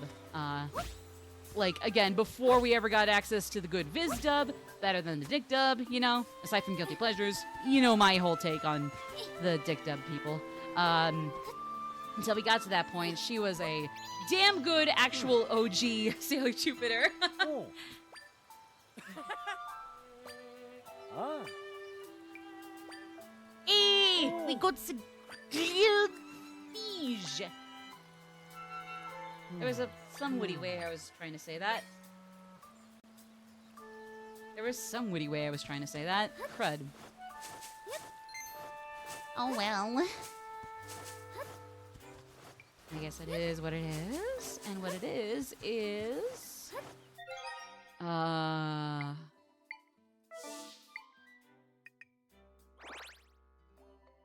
Oh, duh. Okay, hold on. I think I get it again. I get again what I gotta do. I was trying to get through, a little more of this area and some of its other secrets before getting to the main quest. But I think if I've gotten as much as I possibly could in Jabul Waters for now, and actually also let me double check here. Yeah, this will be an easy way to keep track of the junk I collect. I know, junk is being facetious, I know. Yeah. You ever see the Dick Dub version of the scene where she learns that tuxedo, Darien is tuxedo mask? Yeah. Actually, I think, yeah, it's like, it can't be. He pulls out the rose. Oh my god, it's tuxedo mask. Like, I don't know if they were trying to go for, like, some sort of, like, facetious sarcasm or, like, I don't know, just, like, I don't know what they were trying to go for with the voice direction there. If they were even trying at all. But again, like, even though it's a god-awful way to execute that twist, or, again, intentionally non-existent twist, like, oh my god, the pretty dark-haired dude with the mask is pretty dark-haired dude in reality? My god! But, yeah. Yay! I could take care of that side quest with the smoothie shop, too! Yeah, it's like, obviously it's a non-existent plot twist, but even then, having, like, what I assume was intended to be sarcasm there, just doesn't work. Like, yeah, no shit Tuxedo Mask is Darien, but, like, at the same time, if only just to keep up some semblance of a cheesy suspense, or even just the twist that at some point these two would finally figure out who is who this whole time, like, you kind of got to roll with it. Like, there are times where you just cannot satirize yourself, and at least in the case of that first season, as eye-rollingly obvious as the twist was, I mean, it was kind of a non-existent twist. Like, at least they kind of shrouded who Princess Serenity was, so, like, if you missed, like, a glance at something, maybe it might have surprised you too, but, like, with Sailor Moon and Tuxedo Mask, there was no attempt at hiding who was who. It was very obvious from the get-go in the manga and anime who was who, and in a way, like, honestly, yeah, everybody obviously knew that and kind of played around with it. So in that case, like, if the Dick Dub wants to satirize themselves, that was not the time. Because by that point, you're kind of, I don't know, it just kind of feels like, it's not even that it's unfunny or an eye roller per se, it's just kind of like, yeah, no shit, it was so obvious from the start, like, yeah, it was obviously, you don't have to spell it out for us, everybody been knew, we've all known that. Like, you don't have to spell it out, especially when it's like, the jig's kind of already up, and if anything, explaining why it's a, kind of a little bit of a funny pseudo-twist. You know, it's kind of like explaining the joke, you know? Like, sometimes, I mean, I'm really guilty of this, too. Like, sometimes if you go too in-depth in explaining why a joke is supposed to be funny, or is funny, it's not, maybe it won't necessarily get an eye roller, but it'll just kind of be like, okay, you know? So, like, in that case, I would say that's kind of like the sarcastic way of, like, explaining that, you see, the joke was Sailor Moon was Usagi or Sarita the whole time. And it's like, yeah, no shit. We've kind of built that up over the 30-something episodes by that point, because, like, I think they have a whole other 10 or 15, if I remember right, after they figure out who's who. And Princess Serenity finally shows up, too. But, yeah. But yeah, it's basically just like either kind of hammering it in when everybody's already had their kind of like, oh, the irony kind of fun with it. I don't know. Or at least just in general, like the direction, like I can see what they were trying to do. It was just kind of like, okay. Because I mean, like the Viz dub with Robbie Damon and Stephanie Shan, the two roles, like, they played it a lot more straight, and it's not even like they completely acted like the viewers would also be shocked by, you know, figuring out who Tuxedo Mask was. For everybody else outside the screen, it's kind of a no-shit Sherlock thing. But at least Viz Media played it straight without necessarily taking, like, us, the viewers, for schmucks either, you know? The manga didn't do that either.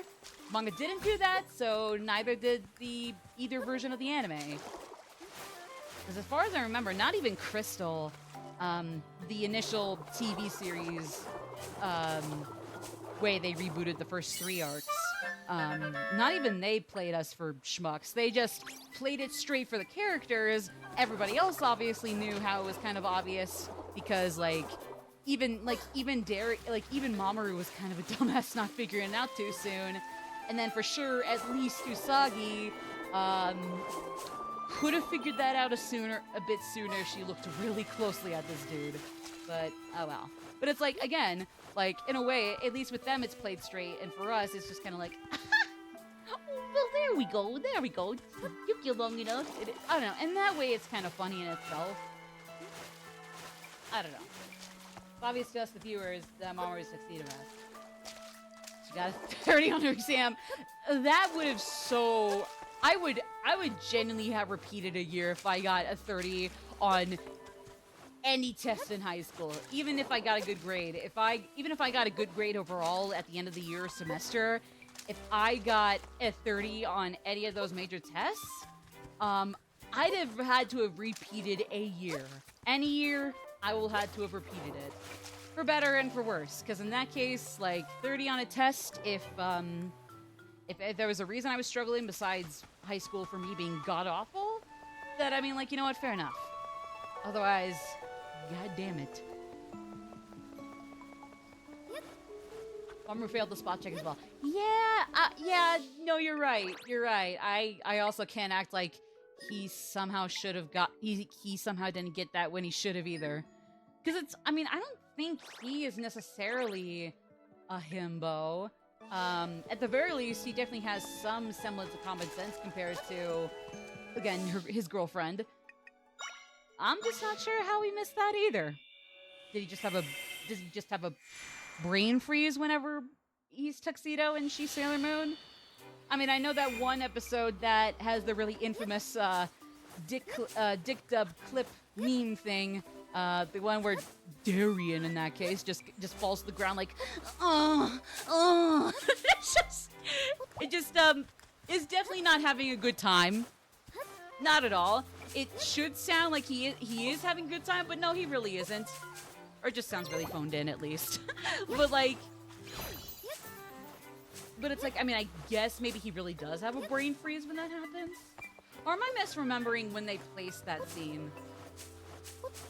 I don't really know. He calls her Bunhead all the time, but he still doesn't put two and two together. Exactly!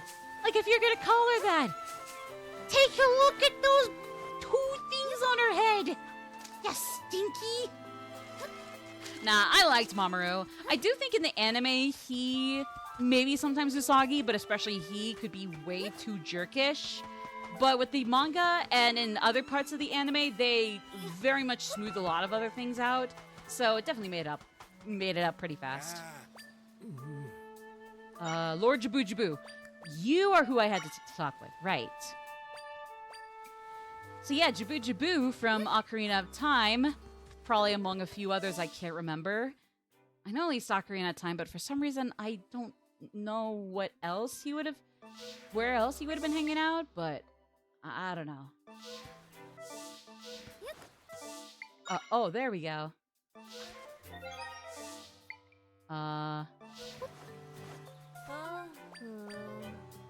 Crosswells Plaza. Ah. The Zora live throughout the Jabul waters, and they're split into two groups. Each has a village. One is in the sea. They're the conventionally hot Zora. The other, up in the rivers. They're the unconventionally hot Zora. For the entirety of our screaming, you just explain the situation. Absolutely. I know some people still think that despite Mamoru screwing up, it was such a nice and romantic season. And, like, I'm not going to take that opinion away from them. I just feel like, my God, they're able to stomach way more needless angst than anybody would be able to. At least I wouldn't be able to handle that much after a while. It's like, I mean, like, obviously, yeah, it was a misunderstanding. But if anything, that just makes it worse. Because sure, Mamoru isn't, like, 300 IQ like Ami, but he probably should have at least the wherewithal to understand that, like, if somebody in your dreams has threatened to have Usagi die in the future if you don't break up with her, or just, like, if you stay with her, like, at least talk with Sailor Moon, especially when you know that a lot of the supernatural occurrences in your world, most of them, if not all of them, revolve around Sailor Moon, and by extension, you. talk to her, talk to your girlfriend and her crew. Like, talk to them. Unless there's an explanation that does not revolve around the Sailor Senshi, or Dark Kingdom 2.0, or in that case, then the Black Moon. Like, if there's a supernatural occurrence going on, and unless it's something else having to do with, I don't know, the Nether from Minecraft, or, I guess, Bowser is in the real world Brooklyn. He brought the Koopa's Towers. My God! Like, unless it's something like that, you have all the reason to go check on her and her friends and ask her what the hell this could mean. Or at least just ask her buddies. If you're too scared to ask your girlfriend why the hell your dreams are threatening to have her die if you stay together, like, at least go to her friends. Like Minako, Rei, Makoto, Ami, or at least Artemis and Luna, since they can talk to him. Like, they could probably help him out easy peasy. So, like, what gives? Poor girl spent the season as a more emotional wreck because she was under the impression that he didn't love her anymore. I know! I know! And it's like, hey, they get together in the end and all is well. It's just like, yeah, like, I get that there has to be, like, some angst in certain relationships on screen, and they can still be very healthy and sweet romances despite that. Because I think, basically, as soon as that whole arc in R was done and over with, the romance between Mamoru and Usagi got a lot better again. It was still a little clumsy, and I would still say the manga Usamama was overall still much cuter, but like the anime one still had a lot of perks. Oh fuck. We were just in the middle of the ad break there. I'll just play through this since we've been kind of going a little slower than I wanted to. So I'll just play through this. I'm not gonna go through the main cutscenes for it. But I probably just want to get a little ahead here. Just kind of inch my way in. Okay. So...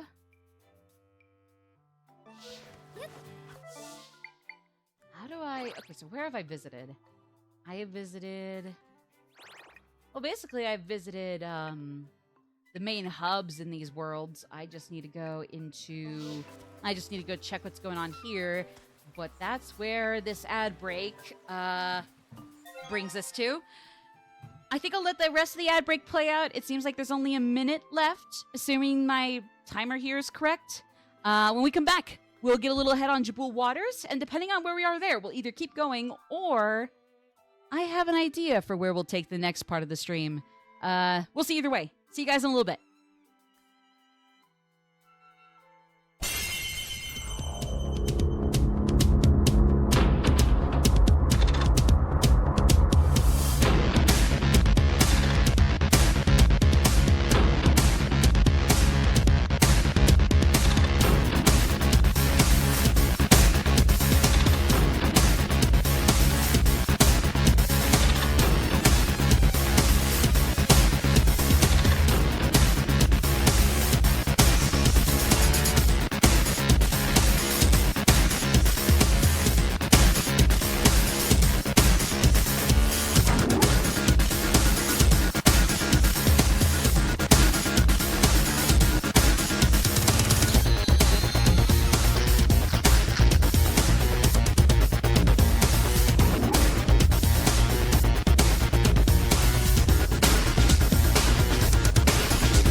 Hello, I'm back. 1 second though.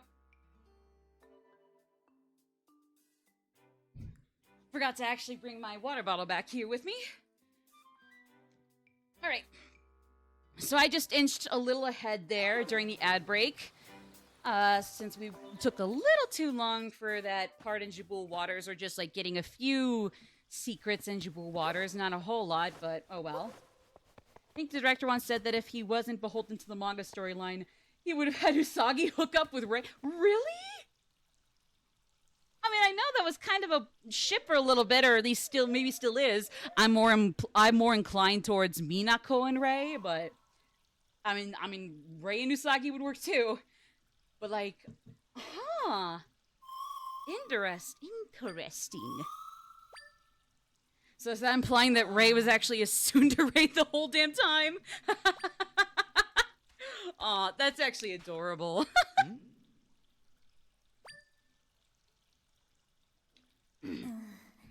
Especially with how Rei, in particular, was somebody Usagi found pretty. I mean, as far as I'm concerned, all 5 of the Inner Senshi are technically very pretty girls, so I guess it was just that, like, Rei in particular caught Usagi's eye for a hot minute there, until Tuxedo Mask comes back in and is like, oh yeah, never mind. Yeah, I'm personally slightly more inclined to Mars and Venus, but I'm not upset by Moon and Mars. Again, the only reason I'm not too into non-Usamamo ships is because, for better or for worse, in the case of solely looking at their romance in R, Usamamo is basically the canon one. It's not even like a ship. It's basically canonical. Like, it'd be one thing if it was just like an interpretation, assuming that Sailor Moon R left a bad taste in people's mouth. Like, after you get through that part in R, I personally am fine, and things get a lot better for the two, in my opinion. But yeah, I can see why it was just like there was no recovery from Sailor Moon R, and some people thought that Seiya, I forget how you say her name, in the 5th season, Sailor Stars. I believe she's Star Fighter, because Star Healer and Star some other third one were the backup ones, but then yeah, Star Fighter was Seiya. I'm pretty sure. Like, I could see why people would instead think that at least the anime version should have gotten with Seiya, or like if Mamoru was gonna die again, like maybe Seiya is given his blessing to see if they and Usagi might like each other now. I don't know. Goku and Dub was all hope of the universe stuff, and Sub Goku was only focused on beating up Frieza. Aw. Like, on one hand, I mean, I guess that Dub Goku sounds very sweetly optimistic and cute, but then also, like, yeah, I can see why that might be a little too much, especially when, like, God knows the scope of Dragon Ball wasn't gonna get that. I assume Dragon Ball had yet to get that existential or thinking like about the whole world as opposed to Goku's world. Again, I don't know. I just only have like outsider knowledge of Dragon Ball, and with that in One Piece, God knows I got my work cut out for me when it comes to binging anime while still working on other things. So, yeah. Oh, right. Okay, I know how to do this. Okay, so first we gotta go to the Caesora, since that's closer. Makoto and Ami is another big one. Honestly, true. The other popular Inner Senshi ship is Mars and Venus. And somehow Mercury and Jupiter are still just as plausible, too. Still remember that one episode where, like, apparently a bunch of the dudes at the ball were too big of pussies to dance with somebody as tall as Makoto? It's like, you fucking cowards.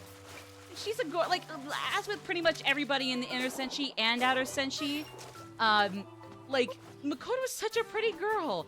Fuck you for not dancing with her just because she's tall. If anything, I'd go with her just because she's tall. Like, that is a feat. Just because you can't be tall either does not mean you have to be a cunt. I hope the universe ally a good nightmare to you. Well, that's cute. Don't worry, I'm assuming that, like, if it's around the same era as Dicked Up Sailor Moon, don't take its entire localization without a grain of salt. Like, if it's around that era, Just like some of it might not be entirely accurate. Like maybe at some point Goku is like, you know, thinking about the universe, but I'm sure like not to that extent, and at least not like that specifically. I don't know. I still think the Sailor Moon Dick dub had it worse than the original Dragon Ball dub, but I can see why others might think the opposite. I just feel like overall there's more to the Dragon Ball dub than Sailor Moon's dub. Back then, anyways. Like, back then, at least the names were, you know, not weirdly whitewashed and Americanized. Like, I'm sure it might have screwed up in a lot of ways, but at least they called Goku Goku. And then when it goes to Usagi, it's like, oh, she's Serena because Japanese name's bad. It's crazy as 4Kids dub One Piece, mischaracterizing everybody for the sake of Americans. Yeah, honestly, I agree. Like, I mean, even though it would still be pretty bad, it would be one thing if the way they localized, it would be one thing if like the way they localized either or was not just because of Western standards, but just because like maybe in any culture in general, some like bits and pieces or the names of characters or items or places just might not be appropriate for television in general. Like, obviously not all anime, if any at all, was ever for kids, really. But at least, I don't know, it feels like it would be a little less illogical and borderline racist if, like, it was just because, like, when localizing certain shows to any kind of language, like, some names or plot points just would not air at all. So, like, until laws change and you give it an extra reboot dub, something's got to give in that regard. I would say I would cut the localizer slack in that regard. But if it's just like changing Usagi to Serena because Japanese name bad, American name good name, then like, yeah, no. Like, that's not a good excuse. If anything, that's all the more reason to just bring it over with the subs and all, and just, like, if people want to dub with it, well, too bad! In One Piece, they turned on actual gun into a hammer gun made for children!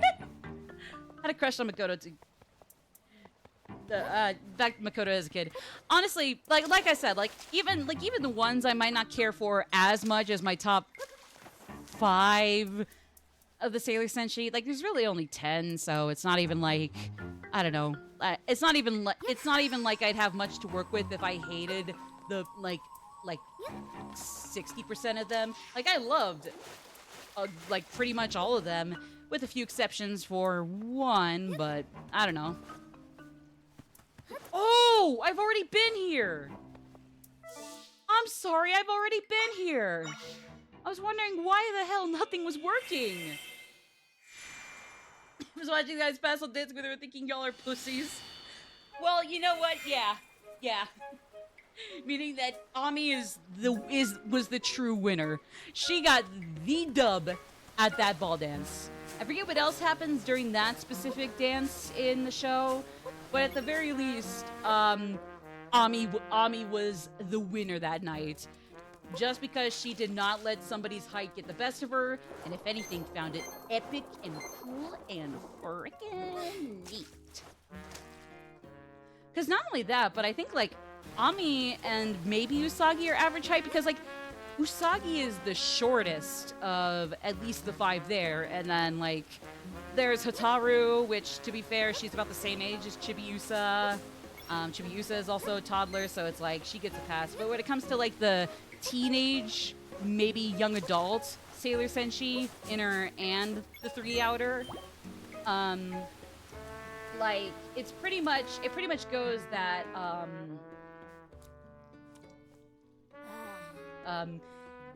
it's pretty much like Usagi's the shortest one, but even then she's like either average height for a Japanese girl, or maybe shorter, but then everybody else from after her is taller and about average.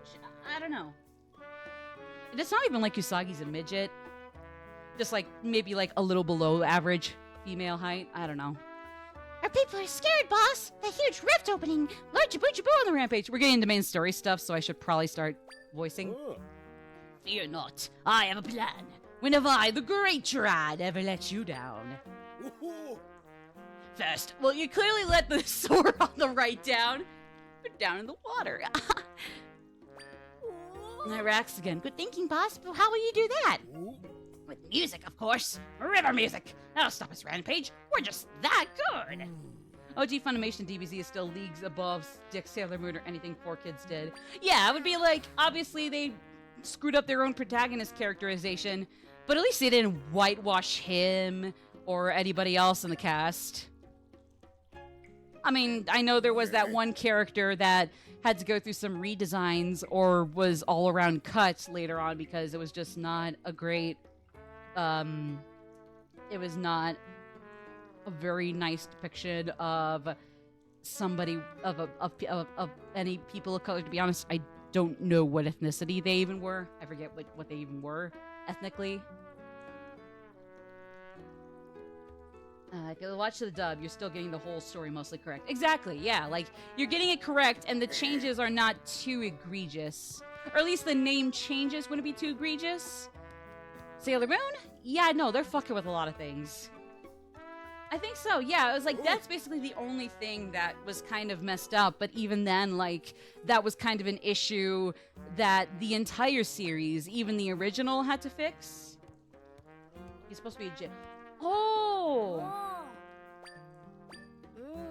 Huh. Again, I'm not too familiar. I just heard rumblings of like a design, or I guess this Mr. Popo guy needing to go through some designs because it was at first a little bleh design looking, and then once they changed like maybe some of the more racially offensive traits, I was like, oh wow, he looks great. Or did they even do that? I'm not sure. Again, I just only got outsider knowledge. All right, so we gotta go to Crossflows Plaza. But then we gotta go get the Sea Zora back over in Crossflows Plaza, even though apparently River and Sea are both bitching. Oh, come on, both of the Zora tribes are good looking. I'm not a furry, so I definitely don't want to fuck a fish, but I guess, hey, for fish you could have an aquarium. Both types of Zora here are very nice looking, so like... Kiss and make up, losers. 4Kids One Piece, their crocodile is the super intelligent Machiavellian mafia boss, but 4Kids made him the sand pun guy. Damn. Damn. That's sad. Still better than Dick Sailor Moon. Okay, I'm kidding. I think the English version edited his lips to not look as big. Well, I guess the Dragon Ball dub did one thing okay. So I guess there's that, yeah. This crisis is without equal. And now it's time that I, Kushara? I never knew how you said this one. Chief, what inspiring words. Please tell me how you plan to do it. Lord Jabu loves our sea music. So I need only get him to listen to us perform. And then draw that tuneless performer after I take it you haven't resolved your latest quarrel with the other chief yet. And why would I? His quarrel is one for the ages. I will never speak to him again.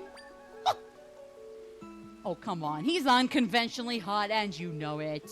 If anything, it's an advantage to being conventionally hot, because you're cliche kind of hot. Again, I'm not a furry, so I definitely don't even care for fish that way. But I mean, I guess, like, if you wanted some pretty fish, these ones are the conventionally pretty fish, and then those are the unconventionally pretty fish. Imagine Azula being turned into a pretty little princess. Yeah, where it's like, I mean, on the surface she is, and then after, like, 5 minutes of her first introduction, it's like, oh, yeah, That was truly cringeworthy. Yeah. I don't know if you meant Kushara there or Azula.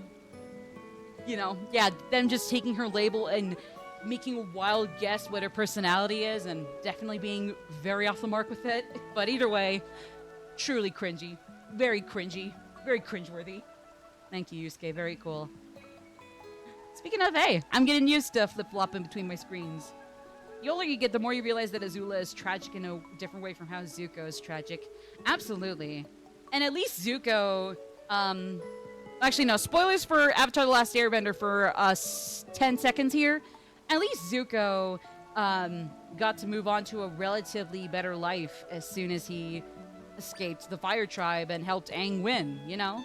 Like, once that was taken care of, he got to move on to live a better life as far as I'm concerned. With Azula, yeah, no, there was no going back. When it came to how tragic her life was and how she was just not at all prepared to take the throne, as strange as that would seem if you just knew her for her tyrannical quirks, like, it's definitely a shocker, but, like, yeah, like, when she got what was coming to her, there was no saving her. There was no going back for her. The 4 Kids ruined One Piece in that type of way. Yeah. So basically it would be like if they didn't know who Azula was, just saw that she was a princess, and threw a dart at a board, and it's like, oh, she's princess. Oh, duh, we make her discount Snow White or something. Well, guessed wrong.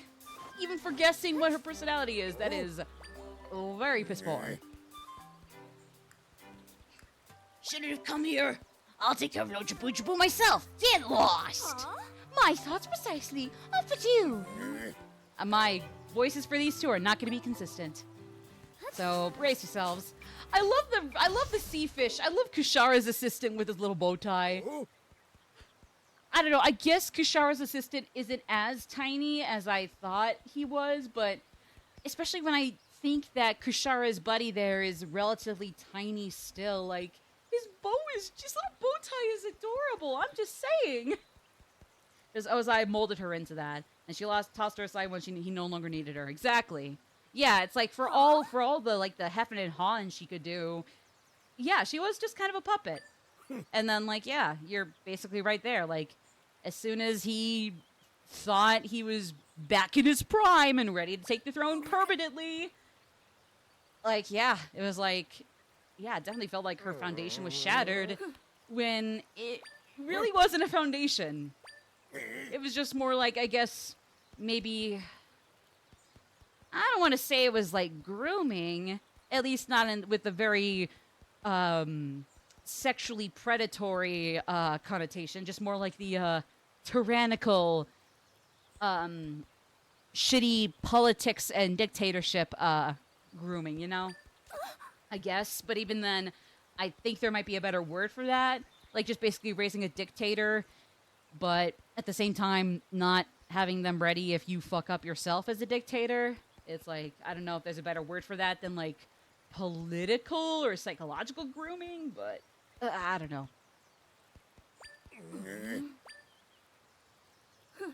Kiss and make up, everybody.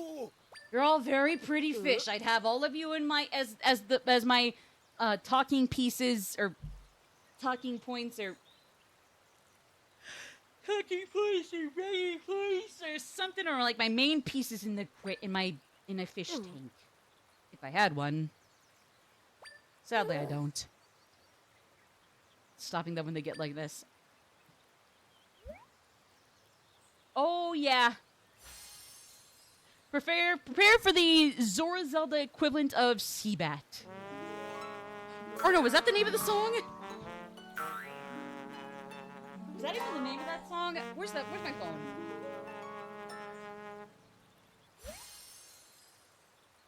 Yeah. My girl, I mean honestly, my girlfriend or boyfriend would totally would totally ditch me if we had to bang to that song. If we just put on, yeah, nah, she's ditching me after one day of dating. He or they. Where's my phone? What was the name called? Seabat? What was the name called? Seabat? I could have sworn it was called Seabat. Or something Seabat. Uh. Uh. Oh.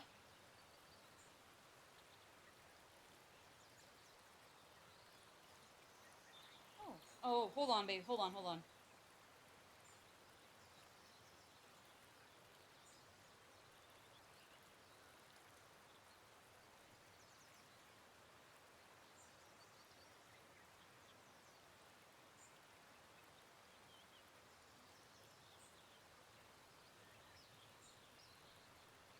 Okay. Okay. Sorry, just got a text. I had to double check. Fuck, I can't talk anymore. Zuko Katara's expressions after Azula is beaten says it all. Like, yeah, it's like, I mean, it's basically like they won. And I mean, it's not like they have a severe cost outside of what they've already lost from the start. At least not with battling Azula right then and there. There was no other additional cost. Like the things they had already lost or had cost, like that had already been said and done. So like, even though they won against Azula, it's not like it's a hollow victory per se. It's just kind of a doozy. Like even this gal, as nasty and terrifying as she was at times, definitely fell from grace in a way where, like, despite Ozai being a scumbag, even they felt sorry for her. Absolutely. Yeah. I mean, obviously the big part with Ozai and Aang facing off was definitely the main kicker of the series finale for a reason. But I always kind of had like a really commendable reaction towards how Azula's defeat was handled. It's like obviously it's not like, even if it was handled tastelessly, it's not even like they would be dancing over her dead corpse that they would have shriveled into ashes. Like, no, obviously even the worst case they probably wouldn't do that or wouldn't go that far. I'm just gonna let this play. Lord Jabu Jabu's here, but he's got that 1,000-yard stare. Did you prepare pretty much like a chore while you're not? Fair enough. Wait, is this? Oh yeah, there we go. Now this is working.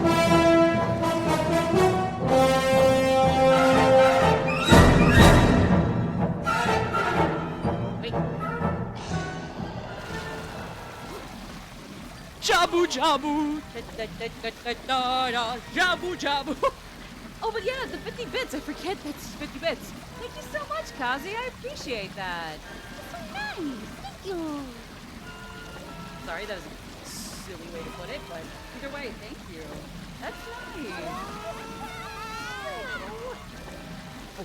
Oh, snap. Ooh.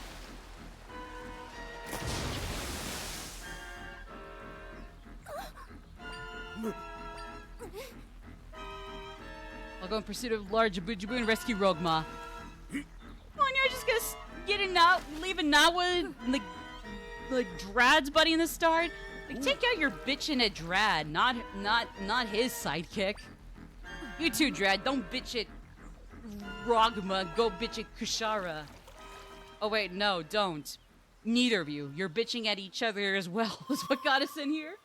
One Piece makes you want to cry for random side character number 3 if some random arc gets crazy. Really? And you're not even kidding that, and you're not even exaggerating that much with that. Huh. Interesting. Well, I guess that means I'm gonna have to try to be, like, vaguely attached or detached from some of the characters, or at least side characters, but hey. I guess at least they can make those side characters work before they come and go. Zula's a good example of how sometimes abusers were victims themselves. Exactly, and don't really break the cycle. If anything, they don't just not break the cycle, they keep it going. And Zuko is definitely very fortunate to have, like, gotten out of that, even if his childhood and adolescence before that was still pretty fucked. But yeah. Oh, okay. You follow the chiefs to the River Zora village where you heard Drat shout from somewhere around the village. Where would he have shouted from? Where would he have shouted it out?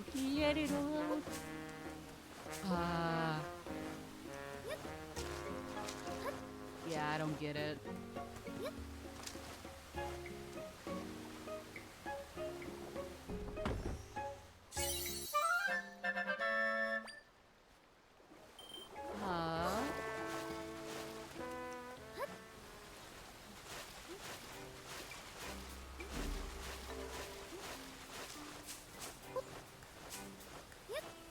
But yeah. So One Piece. So watch One Piece with Discord or something. Roger Dodger. Whether we do Discord watch parties, or maybe I watch some of it for myself, or maybe both, where it's like partially a book club thing where some of us watch some of the episodes and then come back around and watch the other part of some episodes. I don't know. Or maybe I just watch it all by myself. Either way, I'll be sure to get something going. Just gotta try to make sure I better like juggle where am I going? Oh, right! There's the crevice. Or, like, there's the little entrance. Okay, I was like, there's a door somewhere around here. There we go. Okay. Hey! It's Drad's sidekick and Kushara. You want to apologize for neglecting Kushara for a hot second there? And now what? I am forgetting everybody's names. Fuck. Suffering isn't fun if you suffer by yourself. Wait, so... Oh, you mean the random side characters? Because I'm like... I thought One Piece was good! No, I misunderstood. That was all. I forgot. No, you were just talking about One Piece in general, but in that case, it was suffering to watch random side characters turn out really cool just to get axed off. Or, I don't know, just end up on the bus in general. But with very sad circumstances, because, I mean, just because you're on the bus, okay, doesn't mean it's fun. But yeah. No, that makes sense. Iroh helped Zuko break the cycle. Zula didn't have anyone to help her do the same. Yeah. I'll try not to say this too much, but Iroh was another goat. I'm sure he's not an unsung king from that game. Or not the game, the show. I'm sure he's not unsung. I doubt he's, like, underrated. At least not to a criminal degree. But, like, sometimes I feel like Iroh doesn't get as much praise as he should. Or again, at least he's not criminally underrated, you know? But, like, when he does get praise, he earns it. Like, he's such a cool dude. Like, as far as if I remember correctly, he made some mistakes in his own youth, but like when he wisened up, my God, he wisened up, and just makes Ozai look all the worse than he already is. Okay, so Iroh is not underrated. Okay, no, I'm sure, like a lot of people love him, and I would like to think he's not criminally underrated. I just don't know if he's like still somewhat unsung. Or if, like, nah, he gets all the praise he earned. And if anything, it's more just that he always deserves maybe too much praise. Or what would be too much praise for non-Uncle Irohs is still enough praise for him. It's never too much for him. It's a jolly old guy who just wants to leave the war behind and drink his tea. Exactly. And it's like, it's both played for laughs and yet genuinely serious and profound, like, I guess, like, yeah, just philosophy after all the shit that your nation had put the other people through. Other people in the world, that is, and honestly, maybe even your own citizens. Because if I remember right, a lot of people from the Fire Nation that had nothing to do with the war, or at least didn't have the same bloodlust as the actual royal family, like, as far as I know, there were people that existed like that in the Fire Nation who maybe didn't, like, staunchly oppose them like Zuko eventually would, but still didn't give a damn for it. At least if I remember right. It has been a hot minute, so I apologize if I forget those specific details, like if there were some Fire Nation people, or I guess Fire Nation commoners who explicitly didn't give a damn for what was going on, what their government was doing, or just didn't want to support it. Even if, or maybe they were, maybe they were forced to. I admittedly forget that detail. I don't know.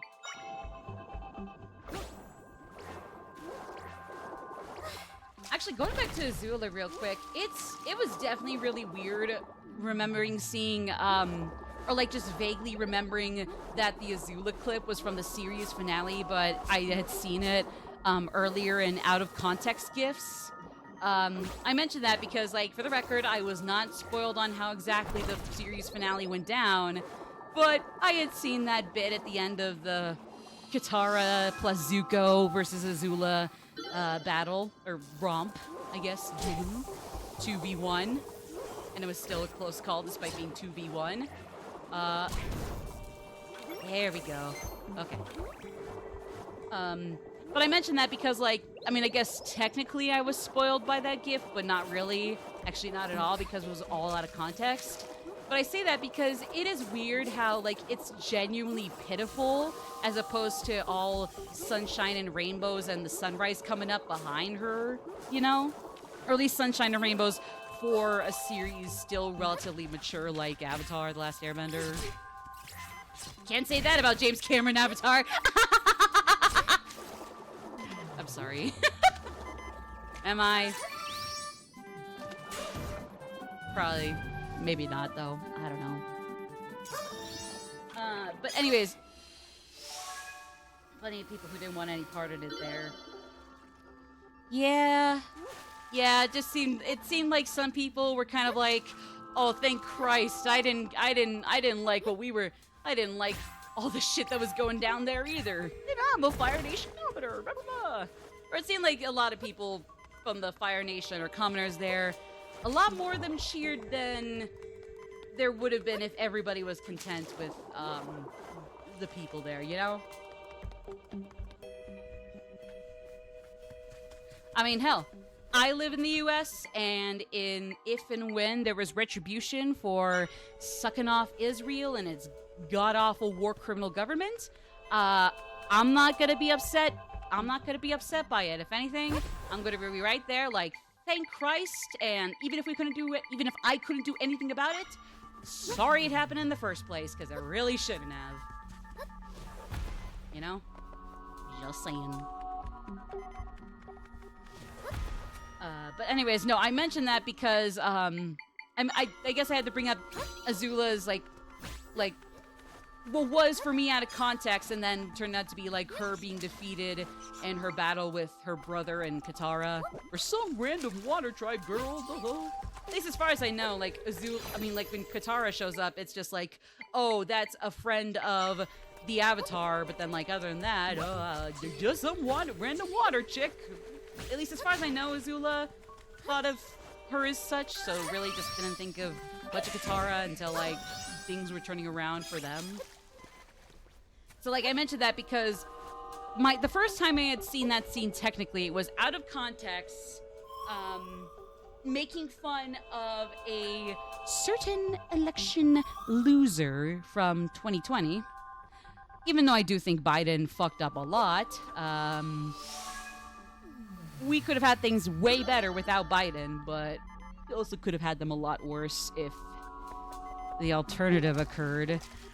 But I mentioned that because back in 2020 there, when the whole stop the count shit was going on for it in retaliation, there was the out of context like video clip of Azula's breakdown at the end there.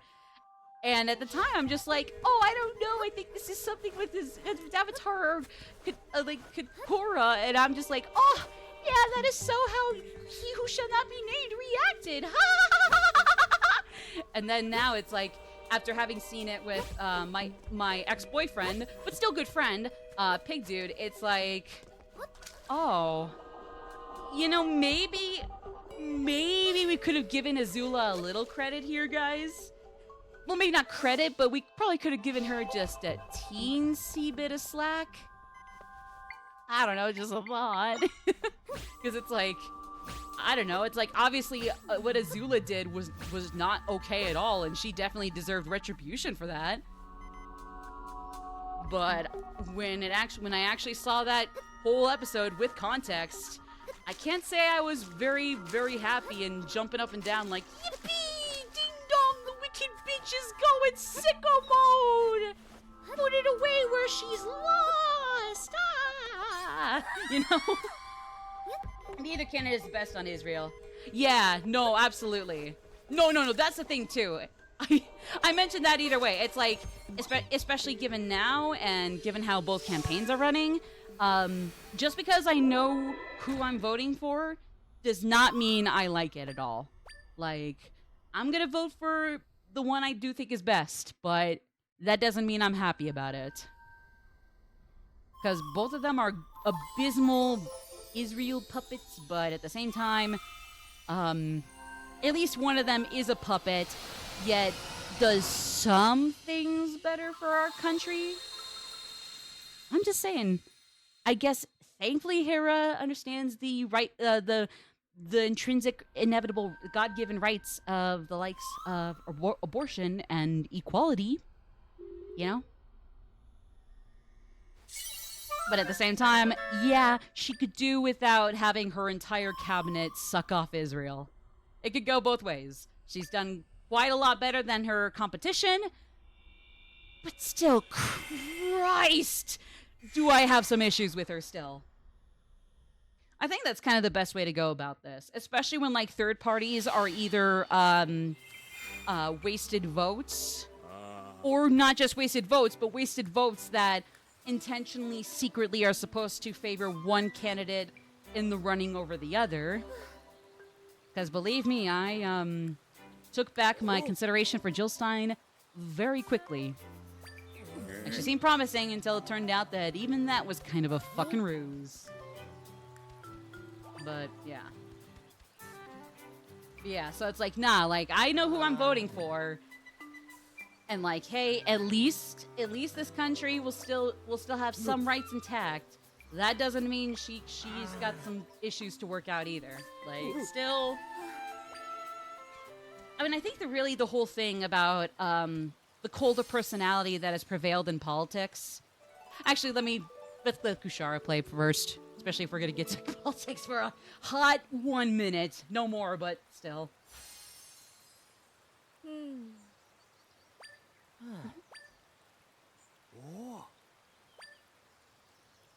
Aw, why couldn't she just play that for Jabu Jabu instead of The Seabat Zora edition, or whatever the hell she and Drad were trying earlier. I don't know, That was the name, Seabat. It was that one song that went viral for, like, the guy who had sex to it, and eventually his girlfriend just got sick of him for that, amongst other reasons, but that being the most funny one, apparently. I think the issue with third parties is that even the better ones never think to start at the local level. Yeah, that's the issue. Because it's like, obviously, I do think the two-party system is awful. So, like, from the start, that's pretty bad. It's just that I think the issue is, until we can figure out how to actually support our third parties, we'll have to make peace with the two-party system.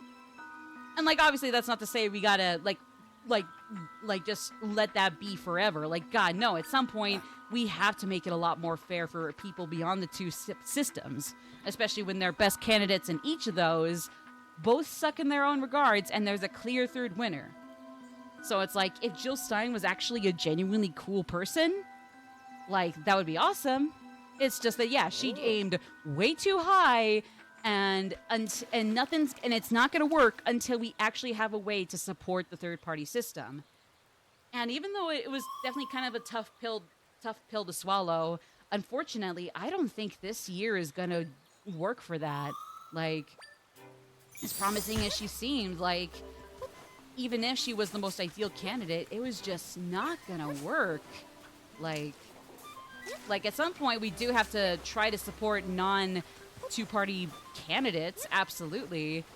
But until that can actually happen and that can actually plausibly take effect, unfortunately, we really can't do it this year. Even though, again, it's still unfair. It's just, even if we try to vote for a third party this year, it's just simply not going to work. And if anything, it will unfortunately split up votes from one or the other. And God help us if it indirectly helps the worst of the two, you know? Yeah. And then it turns out not only does Jill Stein, as promising as she seemed, doesn't stand a chance irregardless of what she promised. Like, nah. Apparently she is a grifter trying to serve as a distraction. So that way, who is, in my opinion anyways, at the least, the worst of the two candidates when they both already got issues. Apparently she's supposed to be filler, so that one can take the votes. So it's like, fucking wonderful. You just made this a whole lot worse, you dickhead. Congratulations, Miss Stein. Fuck you! Fuck you! How does the sound clip go? Fuck you! Snooping as usual. I don't even know if that's the same Dr. Eggman or Robotnik, or if that was somebody, or if I'm just mixing up the two. But yeah, it's like, oh, she's promising, but like, oh, we just cannot afford to vote for her without screwing us up over, assuming that, yeah, we really can't afford to vote even the best third party yet. Like, we can at some point if we work at it. It's just that even the best efforts now are not going to make it happen. They're not going to cut it this year. So it's like, not only that, but like, oh, she's a fucking grifter. Great. Both major candidates are puppets of Israel, but only one is a puppet of Russia on top of it. Yeah, that's another thing. That, and then, like, at least one of them has some semblance of rights that Americans of all walks of life should have. At least they have a better understanding of that. And yet, despite having a better understanding of some American rights, they don't understand all of Americans' basic rights. God knows there's still some things Harris could work on. And yeah, Israel. Just sucking off war criminals, aren't we? Snooping with war criminals on innocent people, I see. That sounded a lot funnier in my head, I'm sorry. But yeah. Luffy does what Naruto thinks Naruto would do. Go to a random place that doesn't directly involve him, listen to the plights of the people, then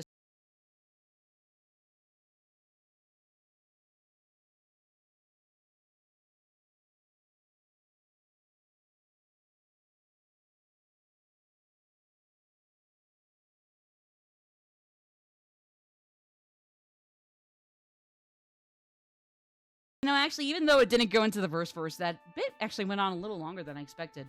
Not that that's a totally bad thing, just definitely went on a little longer than I thought it would. But hey, it's fine. Fine length. Any more, and then, yeah, maybe I should have it cut. But as that was nice. Thank you for the 5 bits, Kazi. Ghostbusters! There's a ghost in the burger! I sadly do not know Super Ghostbusters by heart. You need to pee! That is so crazy! Also another instance where, okay, I can probably at least listen to bathroom humor. Still not my favorite thing, but I could definitely just jive with it here. I guess? For lack of a better word. Zora... No, that's Zora. Zora Sea Village. Sea Sora Village.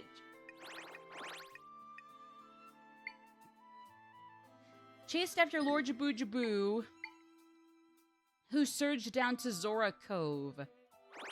Oh, Zora Cove being right there. Okay, the main objective marker threw me off really bad. Are you for real? For real? For real? For real? For real? For real? For real? For real? Yes, it's for real, Full Metal. It's for real. I sadly do not know Super Ghostbusters by heart.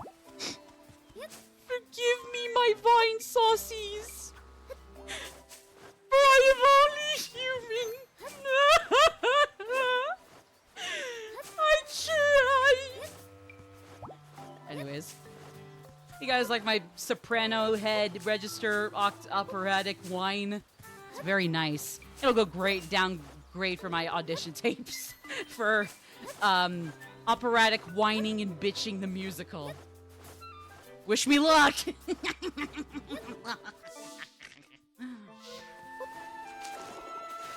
And thanks for the for reals too, Full Metal. Thank you.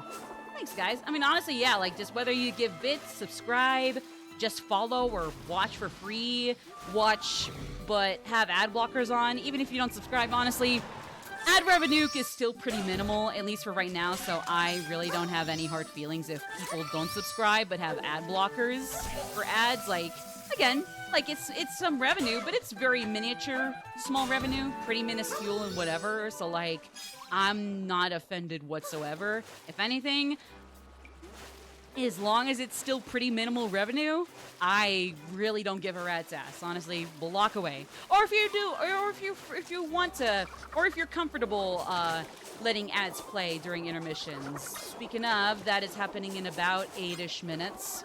Heads up. If you are comfortable watching ad breaks on here without the blocker, awesome too. I mean, because, like, hey, it's minimal revenue, but it is revenue. It could go both ways. Like, if you block it, it's minimal. If you watch it, hey, it's minimal, but it works. You know, I'm not too picky. Maybe I should be, but honestly, I don't care if I should be picky, because I just can't afford to muster being picky about that. I don't know. Okay, so we're at Zora Cove. What now? What are we doing? That was Zora Cove there, but nothing happened. Do I need to go to the ship? Because I don't think I'm supposed to. That's where the cove, or that's where the shipwreck is, and you gotta do a side quest there. But not like the actual whatever you actually... Not any actual main story bits. We do not have any main story bits to do here, so... I don't get it. I don't get it. Okay. I am lost. Donate to my Ko-fi only pants and I'll figure it out and somehow, someday. Like I said, I've gotten way ahead on this game, but I mean, like, as you can tell, that does not mean I'm gonna be able to cruise through this way too fast. I just only get the basics of what I'm supposed to do here, but they strip back a lot of my abilities, so if anything, that's kind of the fun part, is seeing how I cope with not having all the abilities you get later in the game. It's a fun thing to cope around. Or it's just fun for you guys to watch in general. Okay, I would hope.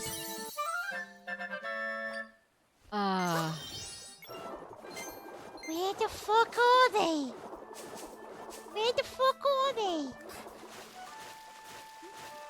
You little scamper bampers.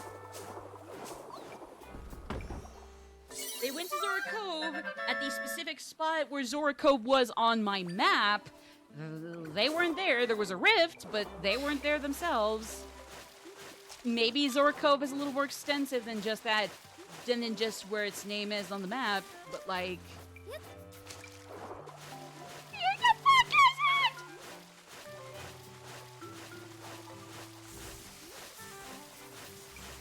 it? Stamp! This is a good consolation prize. I am happy with this consolation prize. Hey! Yeah, this is a consolation prize to be happy for. It's Stampy. Yeah. Or Stamp Guy, excuse me. Not Stampy. I thought it was Stamp. I thought his name was Stampy. I don't know why, but I really thought it was. Whatever. Build up another card. Here's your next reward as promised. You already got a knack for stamps. Who knew you'd already rallied through 2 cards? Yeah, didn't really expect that either. For some reason, it took me a long while to get just the same amount in my other file. And then I finally stopped fucking around on the stamps, in the stamps department, and got all 25. There's 25 stamps in the game, for the record.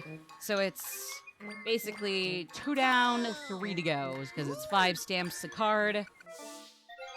So yeah. 15 to go. Took you long enough, Dron and Co. And then Kushara and Ho. Kushara. Kushara. Kushara. Kushara. Anyways. Oh, you again, Zelda. Yeah, you can kind of tell we're in a real jam here. I don't know what kind of goofy southern, not southern thing I'm going for with Drad. I don't even know. I guess you guys just roll with it because I just gotta roll with it too. Alright, so now we gotta go save Kushara, but this time we don't have to go into a rift for her.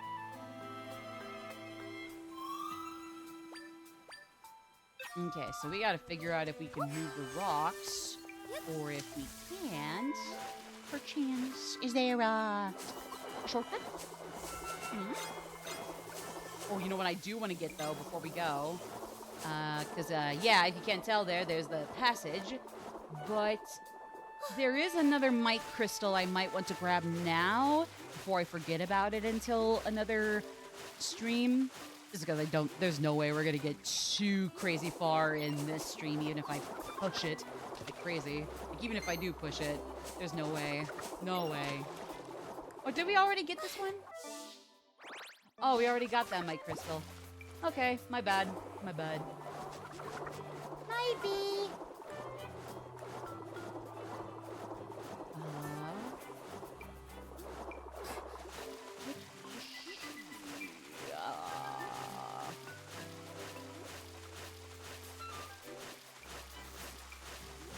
Okay, I guess there's really nothing I can find in the way of mic crystals I remember off the top of my head around this area. If there's any I haven't gotten yet, so let's just get moving. Keep moving. If I've missed any around the Jabul waters, we'll find them later. Oh, wait, hold on. How much time until the next set of ads? 3.5 minutes? Yep, 3.5 minutes. Okay.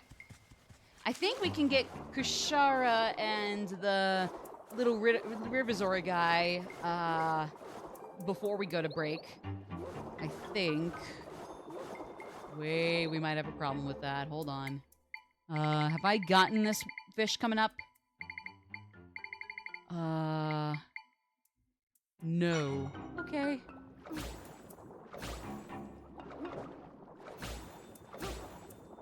Go get him! Go get him, boys! Go get him! Yeah, get him, boys! Get him! Get him! Yeah! Kill him! Sick him! No! I'm not gonna be fish food to the piranhas today. Oh, God. Oh, fuck. Oh, fuck. Oh. Get him! Get him! Dang, neighbor, get him!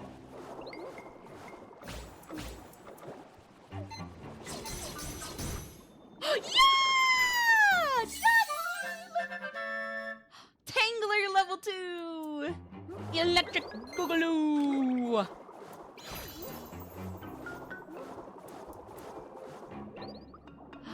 Oh, I'm so happy. Like, man, collecting echoes of enemies or objects in this game, seeing your collection get racked up is so satisfying in itself. And it's not even the most important or esteemed collectible in the game. It definitely doesn't feel like that either, don't get me wrong. Definitely doesn't feel like that as much either. But as like a not super duper important collectible, like your whole collection of echoes, it's still pretty fun. Oh wait, no, this little guy was also the Caesora. Whoops. Okay, we got 1.5 minutes until we stop for ads again.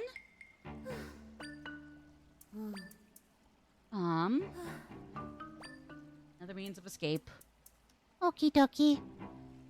Well, Holly Wally Ding Dang Do, where have I seen this before?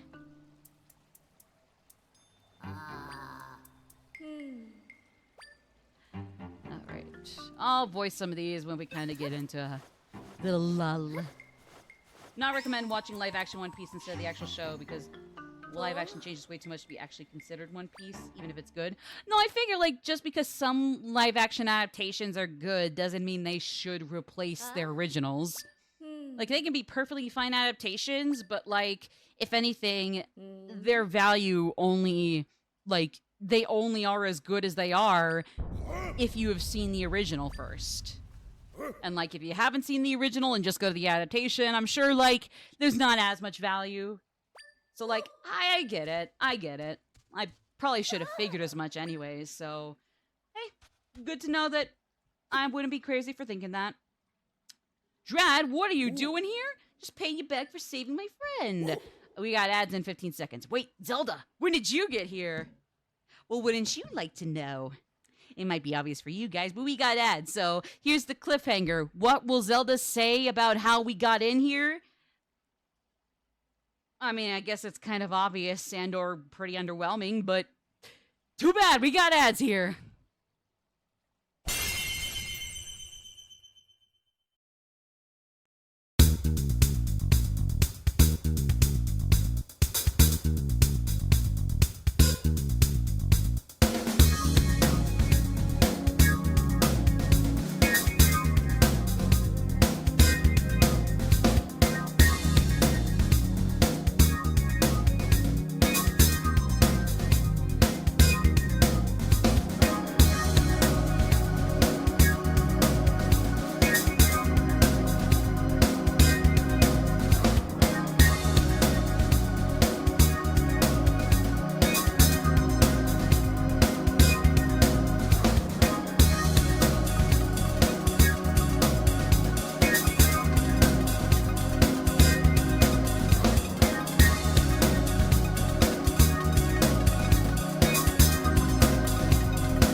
All right, we're back. So, Zelda, how and when did I get here?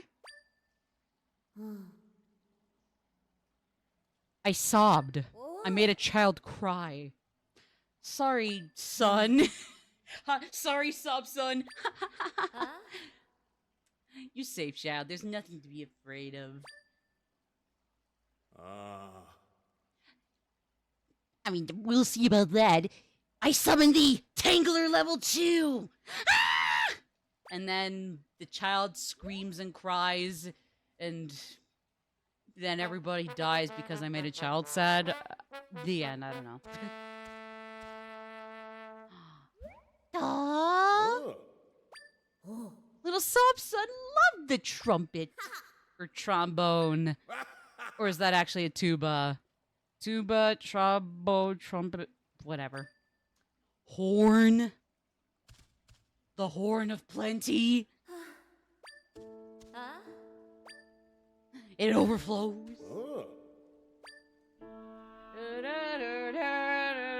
And I haven't even seen Hunger Games in forever, so I don't even remember where it goes from there. Don't even have an inkling of how the rest of the song went. Oops. And then Drad. How about we put our squabbles aside and try to help each other out? Yeah, I was about to say the same thing.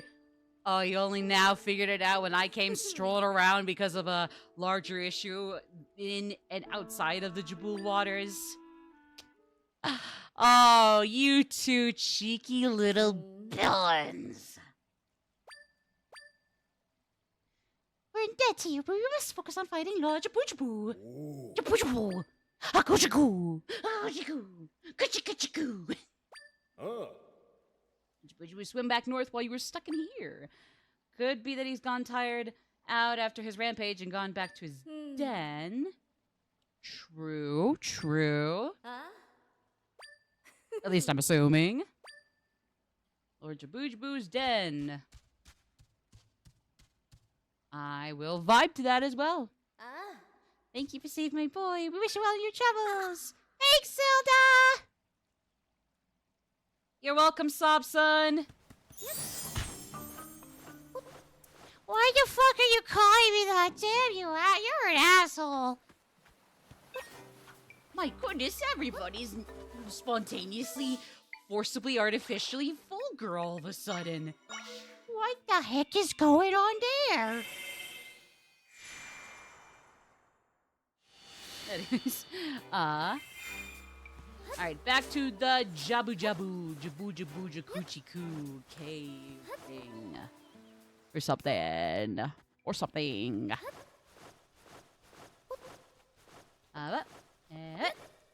Hey! Oh.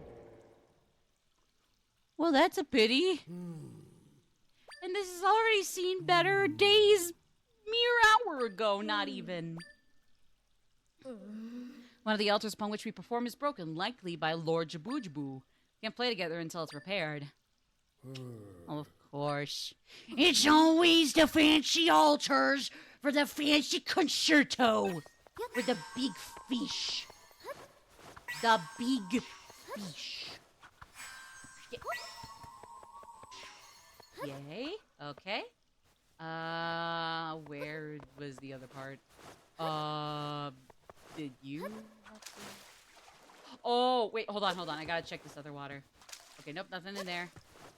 Ah. I mean, at least it managed to end up down there right side up, basically. Lucky us, huh? We can perform now. Yeah, could you tell my voices for both of these characters are going to be very inconsistent? You hope to see it again, Zelda. We need a little time to set up. You just sit tight and enjoy.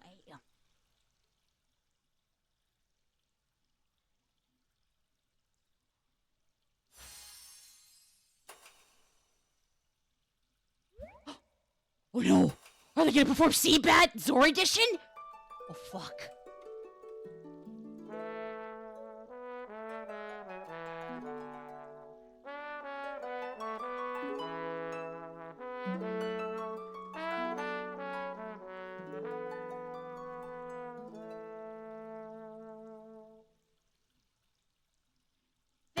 from playing the Zora edition of Seabat to the Zora edition of Beethoven. No more skill issue. Woo! That was the name, Seabat? Or was that another? Either the artist name or the song name was Seabat. One of the two. But I don't know if it was the song, though. Might have been the artist, so...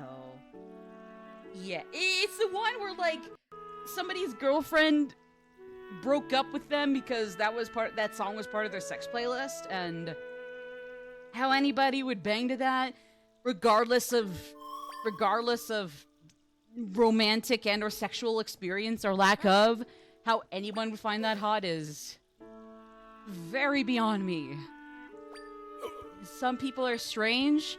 Christ knows I'm one to talk because I can have my eccentricities or goofies, but still, even I have the right to point out, the person who finds Seabat genuinely great to bang to is weird.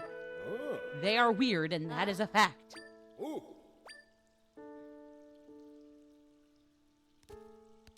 Unless the story was fake and just made to be a funny joke, or a funny story in general. It's a good joke or story, but I mean, goddamn. I don't know whether to be happy or sad that it's that it would be fake in that case. Huh? I'm in a better mood if we perform like we did earlier. Are you sure about that? Yeah, nah.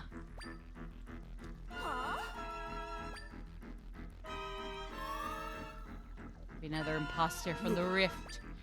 That's a bit sussy. Round thing next to Zelda thinks that. Oh, right, but Kushara was just stuck in a cave. Skill issue, conventionally pretty looking Zora. The unconventionally pretty looking Zora gets to see me and not you. And I bet he looks crazy to you, but you're the stupid one. Anyways. Look, I gotta be a little stupidly antagonistic to make it funny. I don't know, something like that. Okay, I forget how I do this boss. Well, I figured for sure that Drad and Kushara were not gonna be able to do anything, so honestly, that's not what I'm confused by. Oh! Oh,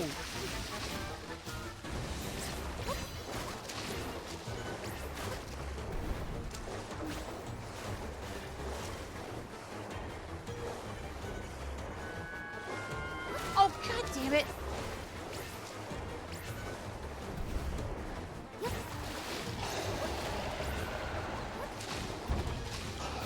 Yeah!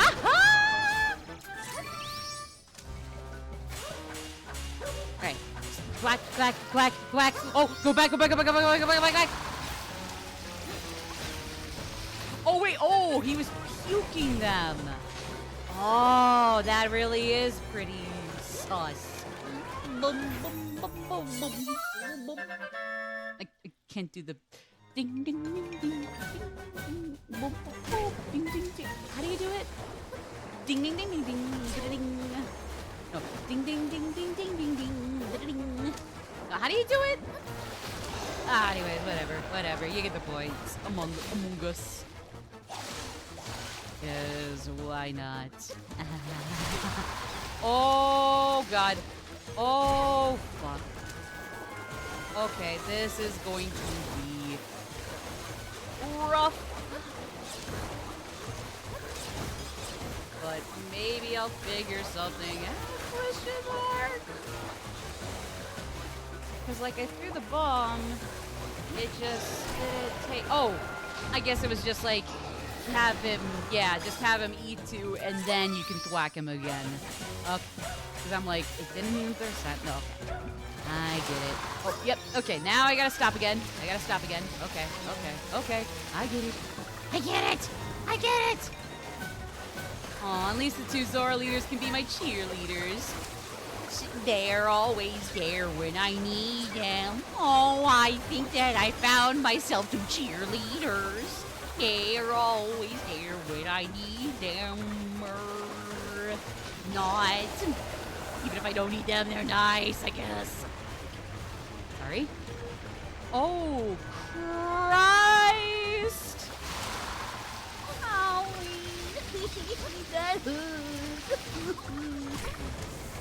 Ow! Ow! Oh, I could not see where I was going. God, okay. Hold on. I don't know. Good. Actually, I had a lot of help, so. Oh, and there's a heart. Okay, it's fine. We'll make it work.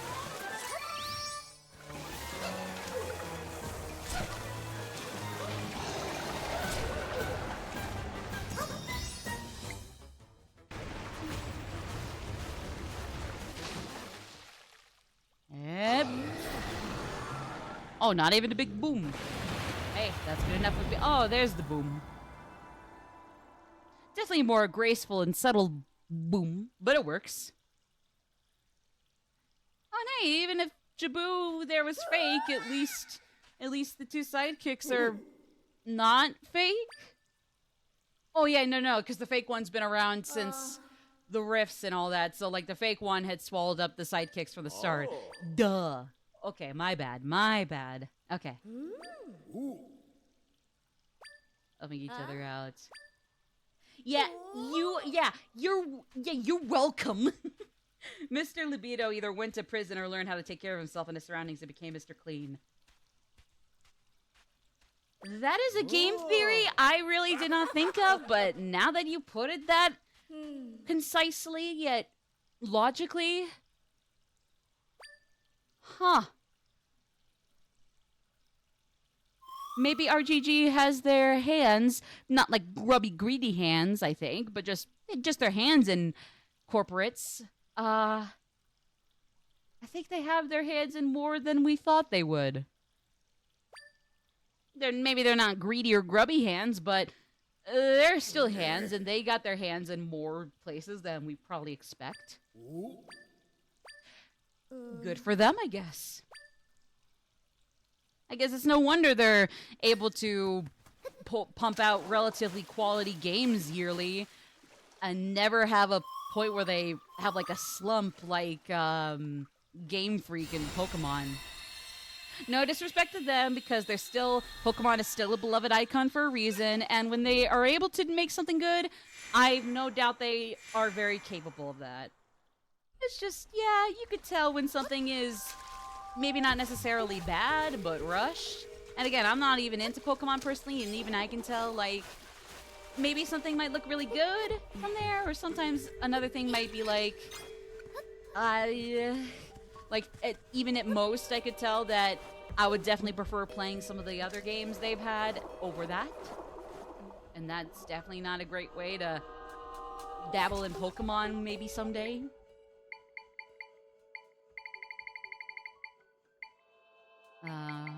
Oh, okay, I know how to do this.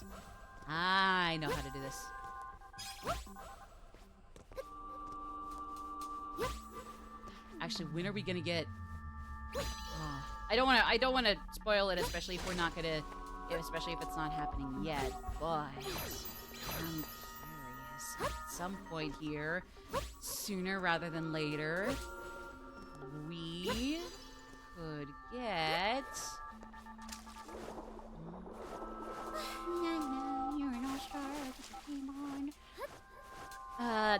a certain other way of moving about places and gaining higher altitude that's not just the beds, or I guess in this case just the old beds.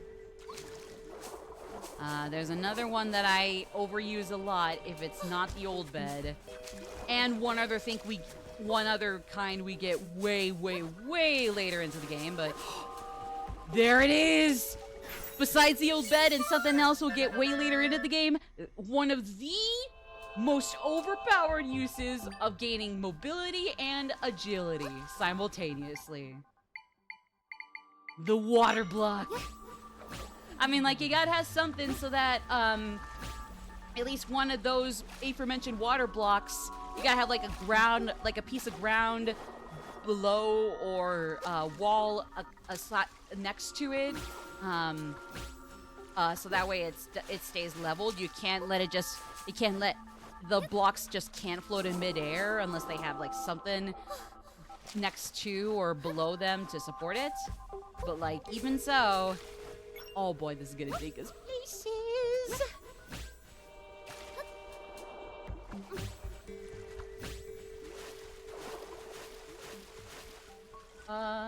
Actually, how? Oh, wait.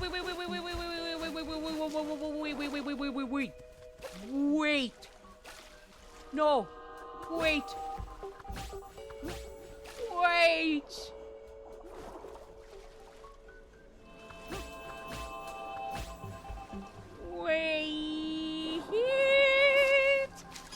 Yeah. There we go. That's more like it. Wait. Oh. Oh lord, oh lord, oh lord, oh lord, oh boy, oh boy, oh boy, oh boy.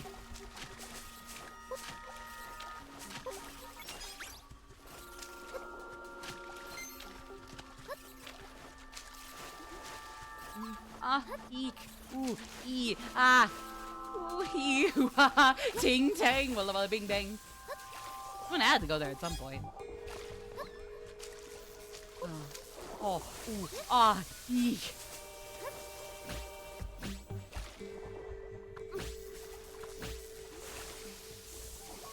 Oh, Rod, don't follow me. Don't follow. Okay. All right, now you can follow me, but just not too close, please. Yee.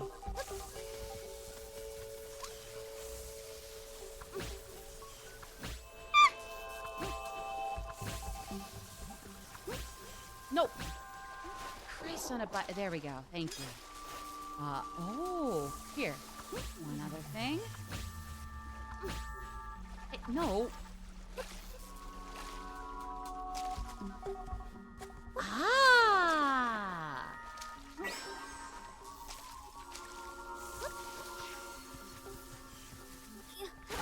I don't know what this is supposed to do. Oh! I gotta rub it the right way from here on.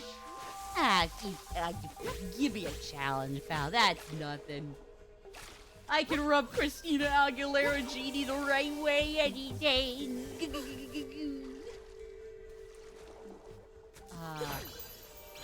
Wait.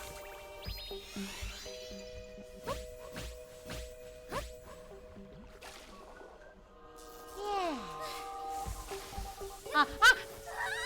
I probably should have realized, like, yeah, of course I was supposed to get a thing right. Get a path started. Get there. Thank you. Thank you. Okay, yes. Now, finally, Katara has competition, for I too can now be a waterbender. Woo! Katara versus Zelda, the real cartoon or just general fiction death battle between women. It's gonna be a battle for the centuries. And yet, even though I'm willing to bet Azula and Peach would be more popular, who cares? Katara and Zelda Echoes of Wisdom with just the water block and nothing else would be goated. Peak death battle! Oh, and there's Jabu Jabu. R.I.P. Damn, he looks sad. No! Katara versus Sayako. If you mean you mean Saiko Mukoto from Like a Dragon? Actually, I think that would be a pretty close match, too. I mean, depends on how you look at it. I think that actually would be a pretty close match, too. Like, maybe there is a clear winner when you really look into it, but I would say that'd be pretty close, too. If anything, if you just limit Echoes of Wisdom Zelda to just her water block, yeah, she's gonna lose easy. But if you give Zelda Echoes of Wisdom, first name Zelda, last name Echoes of Wisdom. Yeah, I meant it. I meant it when I said it like that. I guess, like, if you do give Echoes of Wisdom Zelda all her echoes and other skills, like, if you 100% the game, like, assuming she has everything she can get when you 100% the game, maybe she'll maybe she'll do pretty decently against Katara, if not outright beat her.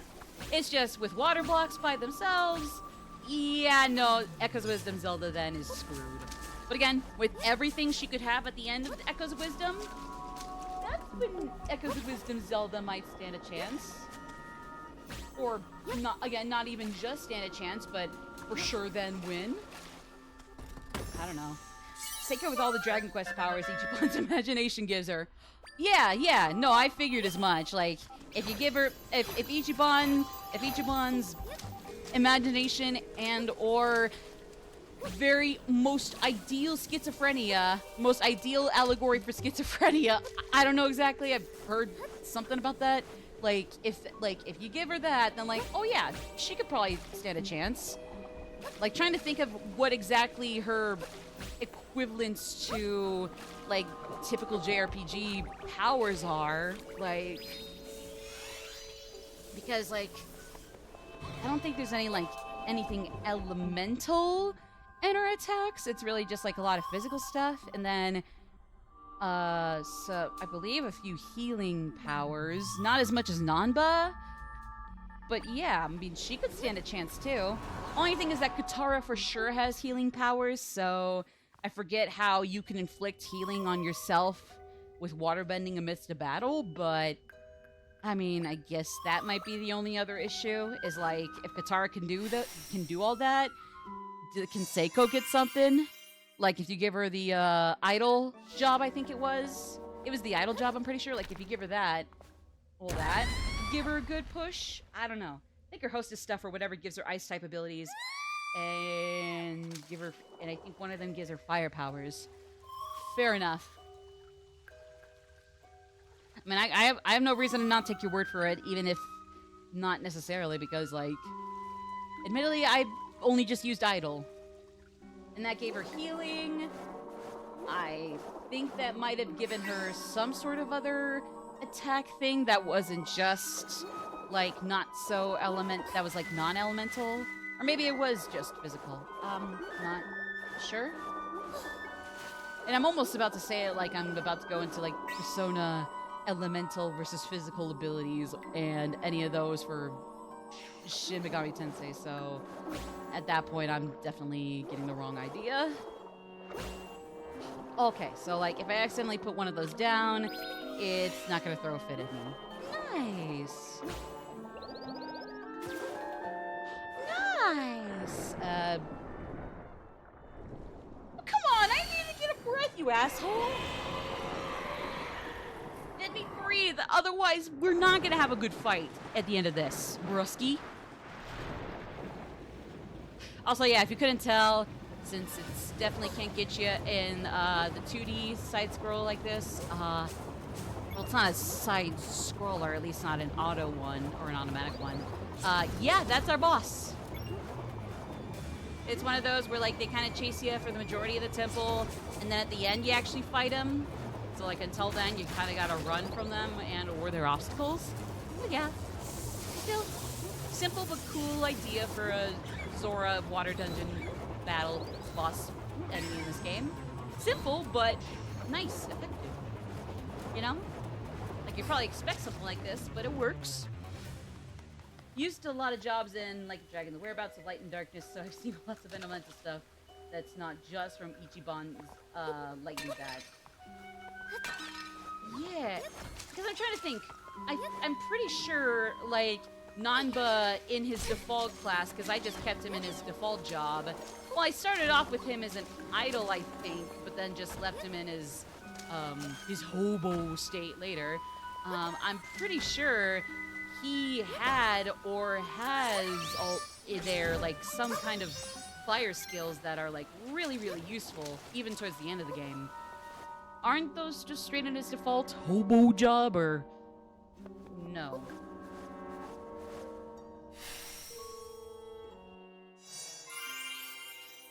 They call it something. I remember it being something akin to hobo, but as if that makes him any less cute. I clapped and cheered and screamed when he came back from his little hiatus in the middle of the story. Life was good that day, seeing Nanba come back after everything he went through and came back to us, and just life was good when Nanba returned. Might as well have been seeing the second coming of Christ right there. I'm just saying. Nanba's rank breath has fire abilities. Right, because like pyro breath, it basically like he blows at you. You know where that could go. I suddenly realized where that could go, and I probably shouldn't do it. It's not worth it. Don't worry, guys. I'm sorry. I figured it's not. I finally realized it's probably not worth it. I'm sorry. Am I though? I mean, yeah. Speaking of... Actually, no, I probably shouldn't spoil it, especially depending on how far we get in the stream today. Because we zoomed through the Gerudo stuff pretty easy, since we had gotten most of that taken care of in the last Echoes of Wisdom stream. So, for this one, whether we can commit to a hell of a lot more once we get in, now that we're past that first part. Because like some of it, most of it wasn't even just Gerudo main story stuff. A lot of it was also kind of just like filling out bits of the map, getting a few secrets that I can already get at the time, or that were already available to me so far. Not all of them, but a good chunk that I knew were available there. There was also, but yeah, so we can either do that, or I do have an idea for something else we can do once we're done here. Might be just the typical go to Yakuza Kiwami, or maybe do some, like, a little bit of grinding for SMT on stream before we finally really actually bring it back. Because God knows that's taken for fucking ever, with priorities being skewed video game-wise, based on video games. Now, outside of that, my schedule's been better. I kind of swear. I swear. Yeah, it's been better. It's been better outside of video games. Like, it's just when it comes to games I probably want to get to, especially for streams, schedule's a little... Blech. It's all over the place. But, oh well, my loss. It's my loss. It's not your loss, Steve. Go find your own losses. Thief. Stealer. Peeler. Beeler. Beaker. Whatever. Something like that. Sorry, that was a laugh.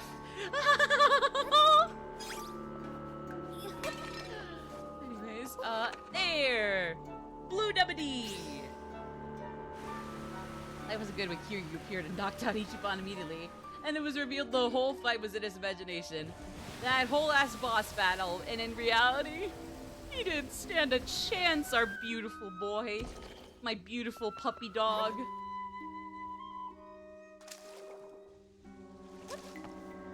Hold on. Oh, we've already been here. Okay. Because I was wondering, like, do I have to go... Why does this look familiar? Yeah, no. It does, but therefore I should explore it. Because I really don't need to. I've got no reason to. I guess, yeah. So I don't know what we're going to do if we want to keep going, but want to stop with Zelda for the day. Or maybe we'll keep going... Well, no, I just said if we keep going, but stop Zelda. Like, either we could keep going and keep Zelda up with that, or we can stop as soon as we beat the water temple here. Or, I'm sorry, what is it called specifically? Jabul Ruins. Jabul Ruins? Jabul? I say Jabul, but that could be very wrong. So, just so we're clear, if you say it as Jabul, and I say Jabul, we mean the same thing. I just don't think they've clarified the pronunciation. I don't think Nintendo has clarified it. Or if they have, please give me the source. It boggles my mind how this word should be so easy to pronounce, and yet there's an alternate way that could possibly be the actual correct way of saying it. Thanks. Thanks. Oops. Sorry, some hairs getting in my face. We can play Kiwami and catch up to where you started with, Like a Dragon. Well, I mean, yeah, but... but catching up to where we are in LAD, that means I gotta get through 2, 3, 4, 5, 6. And then I can jump on over to Infinite Wealth, and if I want to, I can go back for the Gaidens. Man Who Erased His Name, and eventually Pirates Yakuza, or Yakuza Pirates. What's the full name again? What's the full name? I forget the full name specifically. Oh boy, I do not want to deal with that.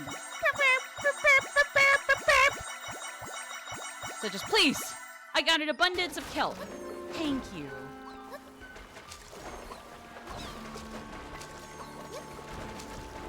Wait, no!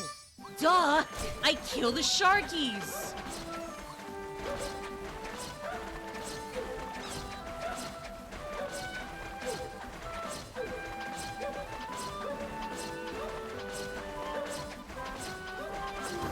Any second now.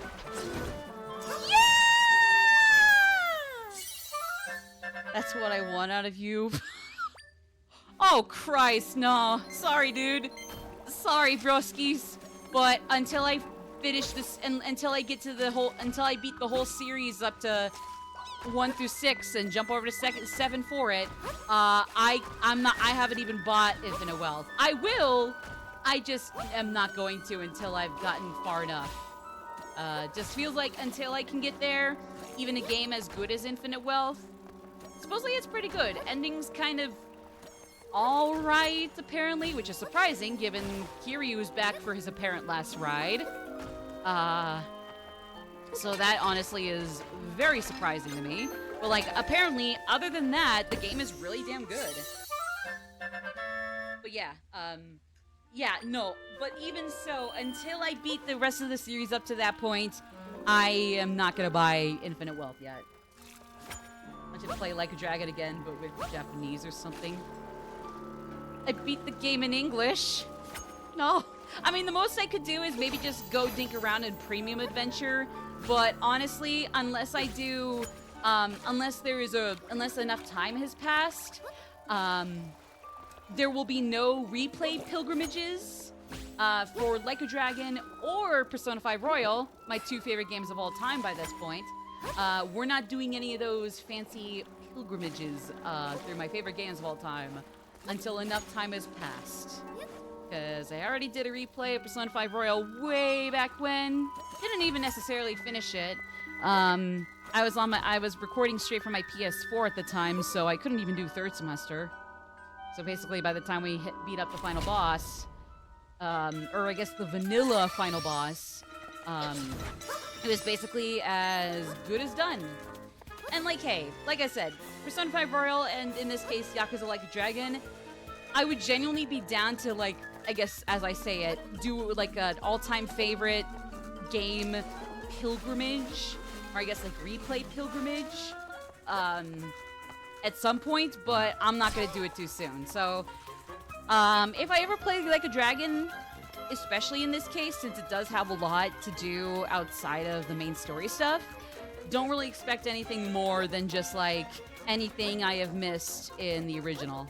Which, definitely, don't get me wrong, is still a decent amount in itself. It's just also not everything. It's good in a different way to the dub. I don't deny that, but again, I don't want to replay any of the games I've played on stream, unless in the case of Yakuza, Like a Dragon, or Yakuza Kiwami, there's a New Game Plus or Premium Adventure that I genuinely can get a lot out of. And even then, I'm not replaying the full stories for either or. Again, it could happen, it will happen at some point down the road for that. 0 and 7, Persona 5 Royal I would love to have back. Persona 3 Reload, Golden even would be great. But for right now, all of those, replaying all of those on stream is a no-go. But don't get me wrong, it will be in the books. It will happen at some point, but not really soon. So please understand. Japanese Ichiban is great. Oh, I know he's good. I've heard several voice clips from him, including the one where I think, like, he proposes to Psycho in Infinite Wealth, which, like, I mean, I know they were, like, dinking around with each other, but I didn't realize, like, oh, damn. Actually, no, it was just to, like, be significant others, not necessarily to, like, marry, because that might be going a little too far, right? I don't know, something like that. Either way, I fucked up there. So, like, no, I'm sure the Japanese Ichiban is great. I've heard some clips. I hear he's fantastic. And apparently Akira Nishikiyama's voice actor for Zero and, well, I mean, the original Yakuza 1 and 1 Kiwami, really, by that extent. Like, he's in it, so it's like, I'm sure even as a different character like Ichiban, at least different when I now realize what Yakuza 1 Akira actually was, because Yakuza 0 was probably bittersweet for veterans to Yakuza. I imagine it was a bittersweet retrospective, just seeing how much of a bro he could be before Shimano, fuck, before Shimano just had to fuck things up. Christ on a bike. What the fuck was that? Fuck you, fuck you! Oh, fuck off, bro. Nope. Nope! Hey!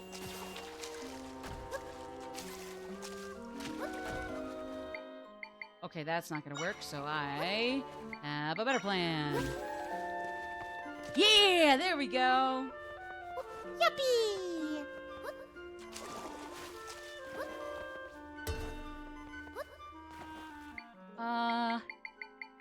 Maddie hates sub Yakuza confirmed. She prefers it. Hey, no! Slander. No slander. No, no, no. Slander's bad. Slander bad. I like subbed. I've been playing subbed by default in Zero and Kiwami. And I mean, like, hey, even if it's just because it's the default option, I'm not unhappy about that at all. Sure, it's definitely a little jarring that only some of the series has been dubbed recently, and even then they haven't given a dub to the older games, but still, I don't dislike it. What an evil thing to slander me for. How dare ye? How dare ye? how dare ye? Ha. Well, just rehearse it for Like a Dragon Pirates Yakuza. I am welcome. I guess. Yeah, I guess I'm welcome. I don't know. Sure.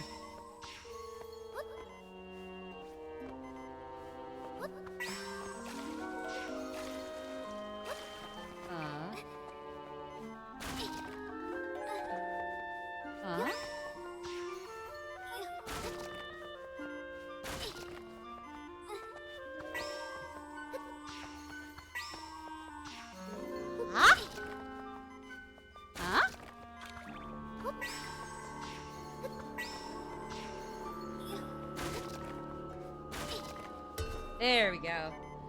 Oh boy. What did I miss? What did I miss? What did I miss?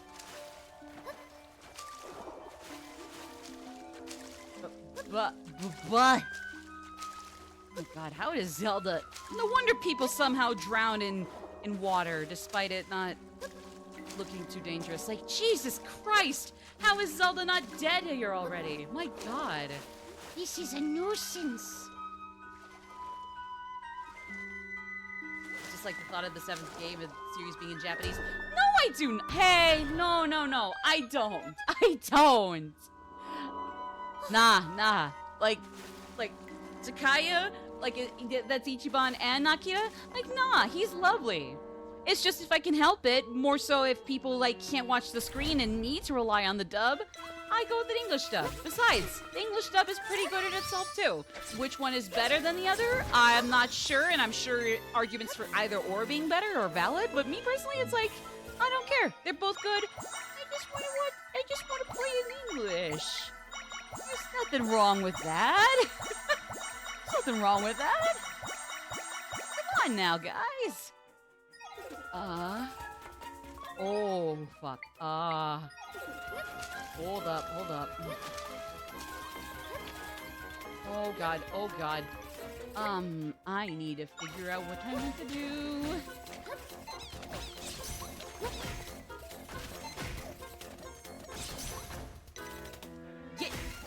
Hit them! Hit them! Shoot them! Shoot them! Oh, okay.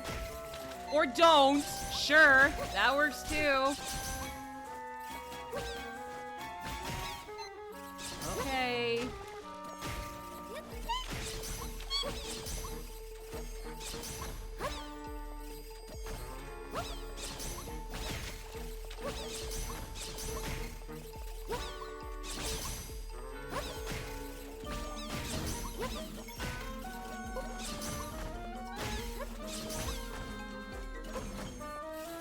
Yeah, boy!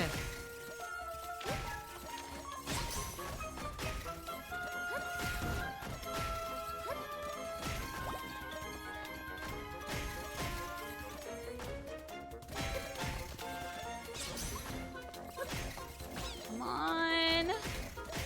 Please. Okay. Hey, Kazi. No. No. Hey, no slander. No. You're not being slick. You're not being sly. No. Not only will your slander not fly, but it's not even slick in the first place. It's being bullied. Being a bully is unacceptable.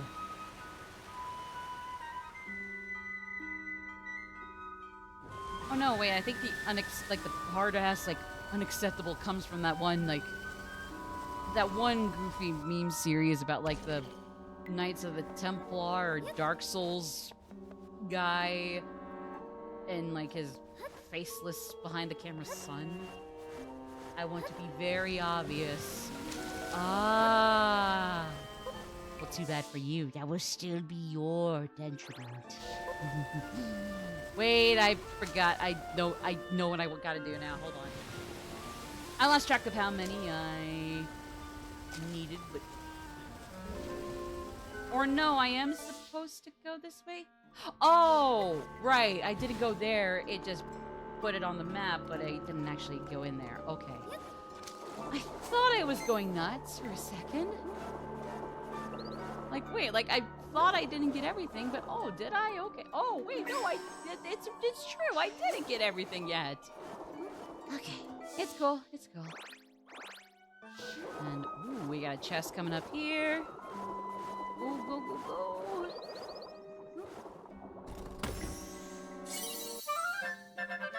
Alright. The golden goose. The blessings and kisses and hugs of the golden goose are upon me today. Whoopee! Thanks, golden goose of the golden eggs. You're welcome. Oh my god, the golden goose? Where is it? I'm everywhere, nowhere, I guess. I don't know.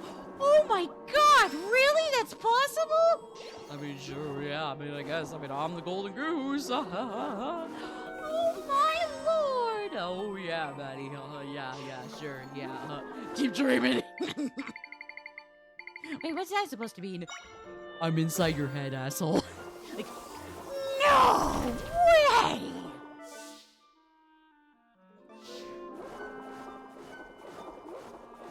How would you talk about loving the dub? It sounds to me like you prefer every single thing to have the dub. Nah. I guess we just happen to have conversations that tend to lean towards talking about dubs or just anime in general, really. And even then, I can't say I'm really an aficionado with a lot of the super popular series. There's a whole lot I gotta catch up on. And God knows I'm not even halfway through my current backlog. Probably not even 5% of it. Actually, no, I should rephrase that. I probably haven't even gotten through like 90% of my backlog as it stands. Oh God, I'm drowning! Thank you again, Golden Goose. Yes, I'm welcome. Oh, ah.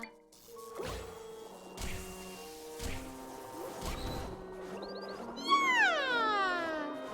Ding dong, the wicked rat is dead. Oh wait, you know what? This will make it faster. Hold on. Or it will if I can.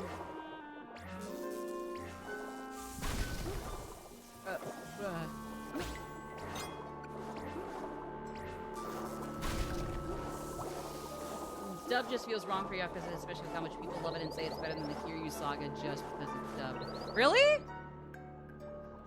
I don't know. I would say like if I end up liking Ichiban's saga so far more than Kiryu's, like, I mean, I guess, but I mean that's just because maybe like some things in Ichiban's saga as a whole, dub or sub, just spoke to me better than Kiryu's, and even now I still like Kiryu's a lot too. So like, even if I had a preference for one or the other, it's not like the other one sucked, you know?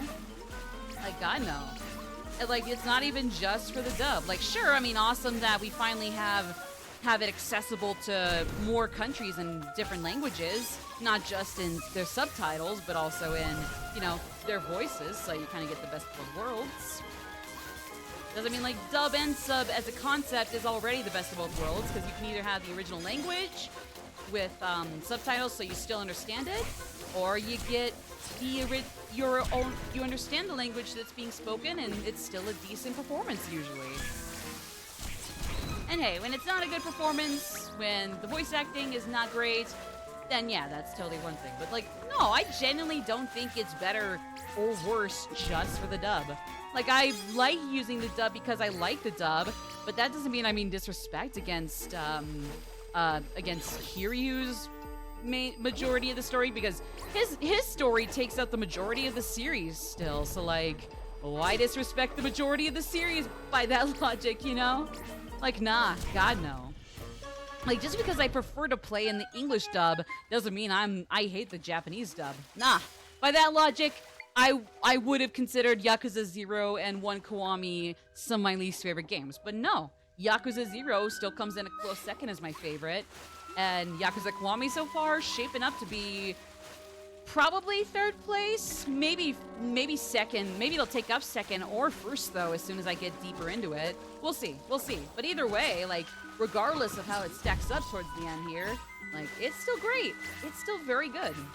Like, nah, I got no reason to diss one or the other solely for the option for or no option for the sub-dub, you know? Like, nah. I have no reason, and I don't even have any willpower to do so. Nada. So what am I supposed to do here? But anyways, nah, I hope that makes sense. Like, no, please, do not think I would dislike either or solely just for the dub or sub. Like, if you genuinely think that, please perish the thought. Or I can always kick people out for that, but yeah. They said they'll never play the Kiryu Saga because it's not dubbed. I mean, I understand why it leaves a bad taste in people's mouths, but if anything, I'd say that's more their loss, and it's more that they're the ones to be pitied. Because it'd be one thing if it's just because, like, you can't access the sub version because of, like, some lack of accommodations you have. I would still say, like, try to find ways to accommodate for why you can or can't, play the sub version.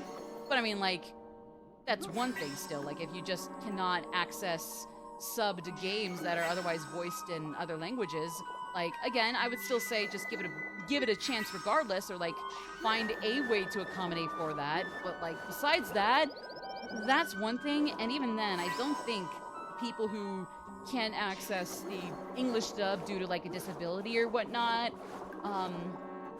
like, I don't even think they'd hold that against the game as a whole in itself. It'd just be like, oh, damn, I can't experience this just because, like, because of being deaf or blind or any kind of disability, I can't understand this. Like, that would be a case where it's like, again, I don't think that's cause to hate the Kiryu Saga.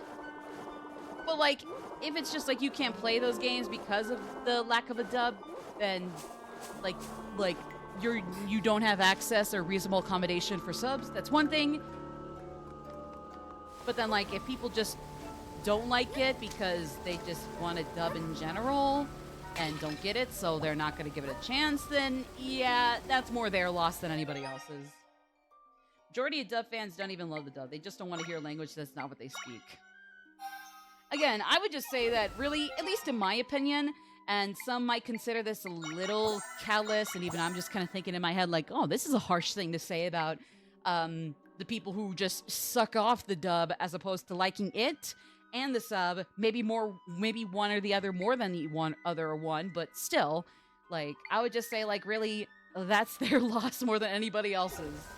At least in my opinion, like, they're the ones that are missing out, not people who are understandably maybe, like, understandably rubbed the wrong way because of those comments, but just, you know, because it's like, goddamn, they're gonna miss out on peak just because these specific games in the series don't have dubs. Like, come on, no. Like, I'm glad they do make it, accessible by default with having a dub, but, like, even though those performances can also be really damn killer, like, if they're able to easily put in dubs for the other games without any hassle, awesome. But if that's gonna, but if putting in any additional dubs for the earlier games is gonna be a hassle, then honestly, even I would probably say, don't do it. Don't do it, RGG. Honestly, if it's gonna be a hassle, just don't worry about a dub for your older games. Just move on to the other games and have dubs from there on. People can find ways to figure things out if they have, like, something where they can't really access subs, you know? Like, again, if they're blind, or I guess some other disability where they just, I don't know. Because I don't want to say the only reason somebody can't have dubs or, like, can't access subs and understand it as an English speaker would be, like, if they're blind. But I am not certain if that's the only way they couldn't access those, or if there's a disability that would make English subs inaccessible. I don't know.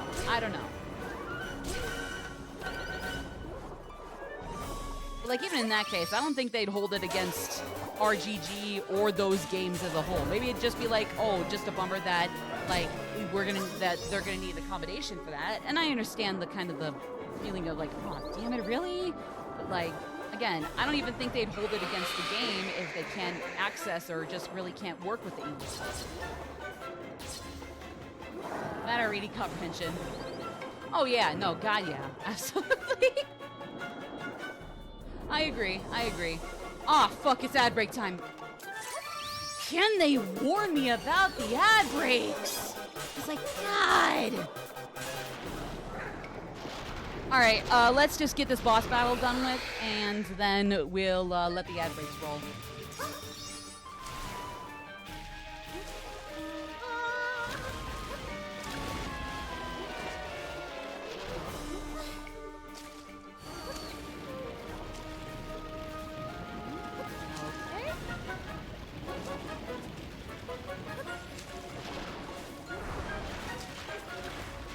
Oh boy. Oh.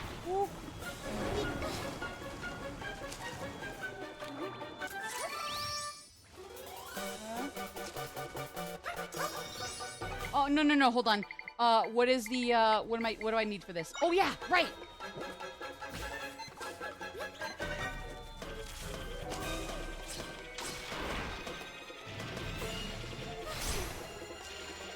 Okay, never mind, that's not gonna work. I like to read a good chunk of them. Also, used to read, like, the reading levels stuck in preschool. I mean, like, yeah, again, if those are the reasons why they prefer dubs and they're going to not consume anything without a dub because of that, then like, yeah, I would say that's where the problem is. But really, that's more on them. And like anybody else who likes the dub but is not going to throw a fit over the sub because it is perfectly fine as well. The game series is still well renowned for a reason after all. Then like, yeah, that's on them. That's on the really kind of nasty, unscrupulous ones there, you know? It's on them, not anybody else.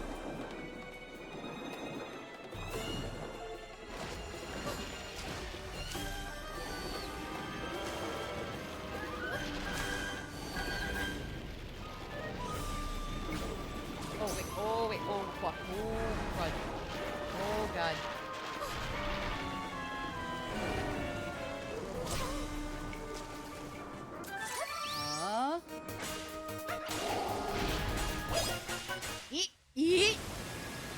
Yahoo! That felt good. That felt good. That was good. Alright. Ad break is done in 15 seconds. Apparently. Well then, hey, people coming back from ad break, lurking or not. I'll be right back soon then, right as we beat the boss, since that last phase was a little doozy. Oh, okay, we're back. Yeah, might as well have beaten that boss there, since by the time ad break started, it was starting to get into the point where it's kind of a doozy. So, hey. There's a guide in for 7. Oh, right. Like, not prequel or sequel, but kind of a midquel. Right? Like, just like while Ichiban and his gang are diddling around over here, here's what Kiryu's gonna do. Right. Yeah. I'm interested in the guiding games. But like I said, I really cannot... It's more likely than not that I'm gonna have to back off of a few of their spin-offs. Obviously, all the mainline ones, absolutely. I got Yakuza 1 through 7 now.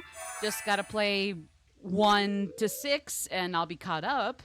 Then I'll go to Infinite Wealth. And then, like, when it comes to spin-offs, I'm for sure interested in Judgment and Lost Judgment.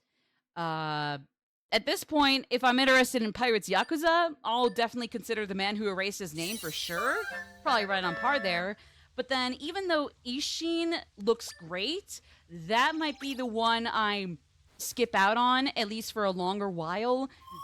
Just because, like, really, I just can't afford to get every good spin-off under the sun. You know? I have not played Lost Judgment. I have played neither of those games, but I intend to. Like, if I had to choose between either Judgment or The Man Who Erased His Name right this second, admittedly, I would first go Judgment. And again, I hear that The Man Who Erased His Name was phenomenal, so I'll definitely consider the 2 guiding games, or 1 guiding game for now, to be 2 guiding games with Majima and Pirates Yakuza. No, it's okay. I figured Twitch delay is kind of a dick to everybody, so it's fine. It's chill. Thank you, though. To be fair, that would have whooshed over my head, so thanks for clarifying.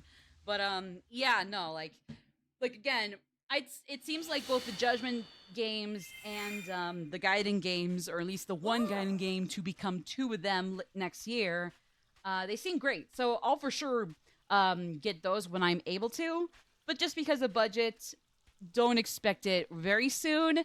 And even if Ishin is amazing, don't be too shocked if I back out and stay out of it for a little while. Again, more than anything, it really is just due to, like, making sure I, you know, still have money for myself and my actual necessities. Believe me, if I could, I would gladly get every RGG, Atlas, Nintendo, and maybe, like, Trails of or Tales of game under the sun in one fell swoop. But I can't, so... Yeah.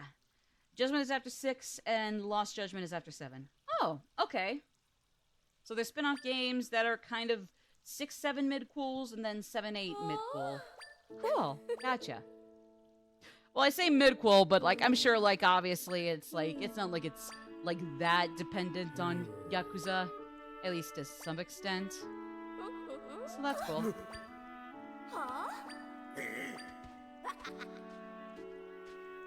I like these two, though. Lost Judgment's opening is also sung by Otto. Oh yeah, like the the Judgment games, or at least the first one, or no, the second one, as you're saying there. Oh yeah, like some of these games do have songs with lyrics to their intros. To be fair, didn't 0 or 1 have a song for the intro that also had lyrics and an artist behind it and all? Or am I going nuts? Am I remembering that wrong? Whatever. Anyways, since we are going into a new hour, let me switch stream screens. There we go. Wait, did we... No, hold on.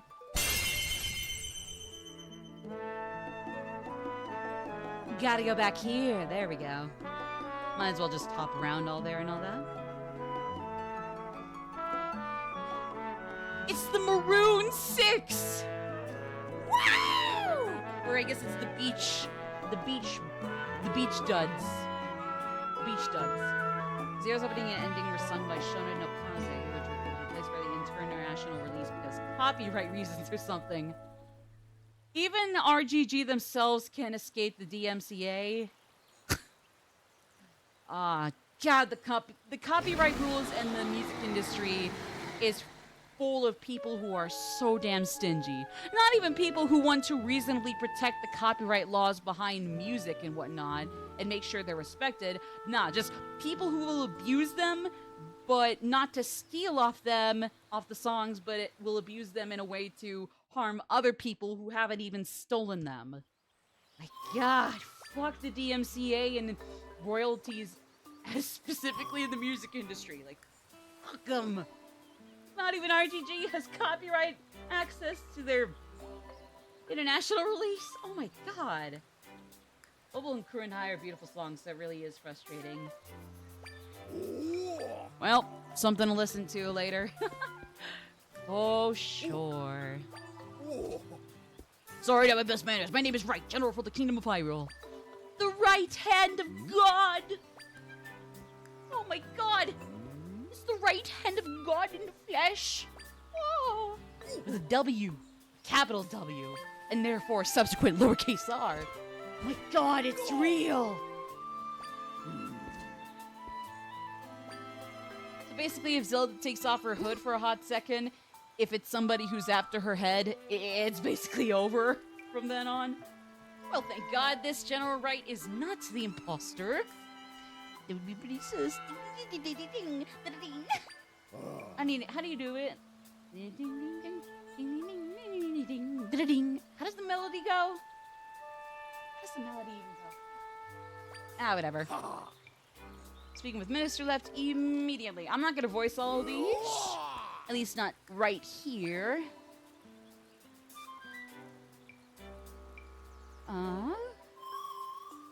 Well then, where does that leave us? Took care of the rift, but didn't find your father. It's a good idea for us to head to Blueberry's house, too. I agree.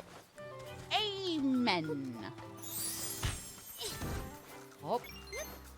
Hey, at least we got a few main quests completed still, despite still missing being a thing. And now, anyways. Oh, well. You don't know the name. Shona no Kaze is the band that sang Like a Dragon's Ending. Ah, okay. Oh, yeah! I forget exactly how it goes, but no, that one was a banger. That one was a banger. And then they followed up with fucking Ode to Joy. AKA the theme for watching stupid Kuze or Kume. I forget how you say his last name. Going to hell.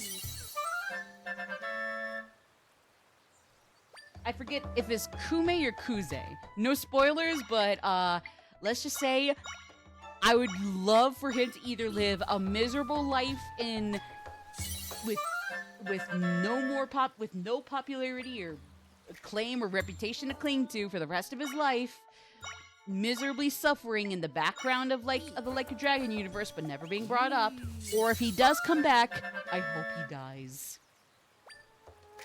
I don't know if I don't think he shows up in 8, or maybe he does, and I am in for a pleasant surprise when he dies.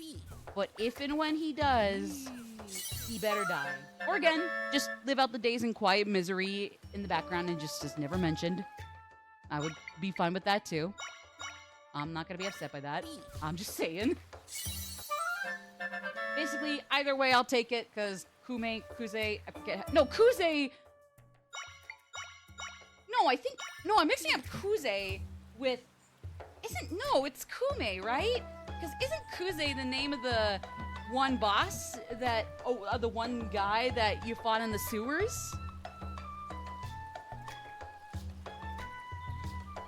No, it is Kume. No, Kuze.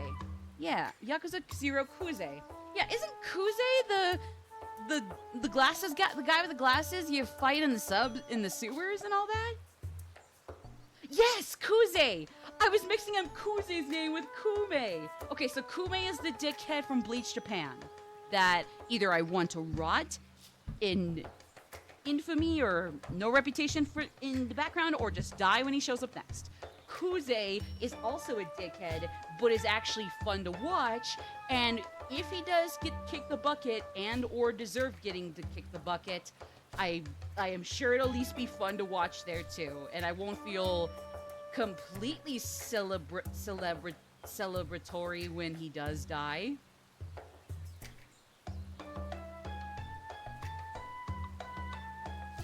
But yeah, I don't know.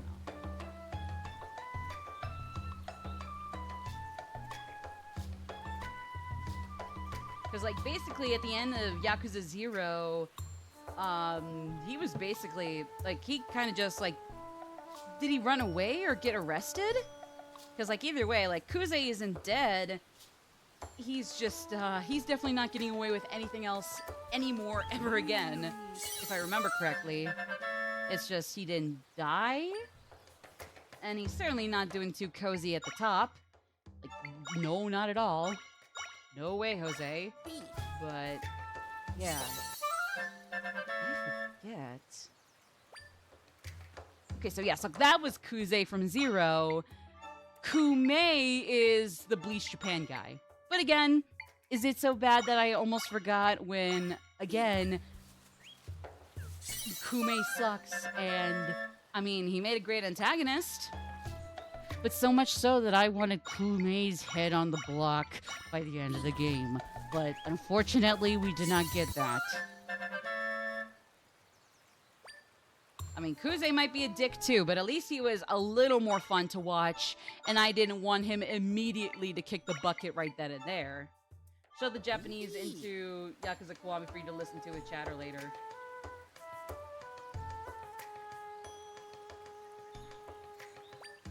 Oh, okay. Sorry, I blinked on what you meant to say there. Yeah, I'll have to check it out for myself too.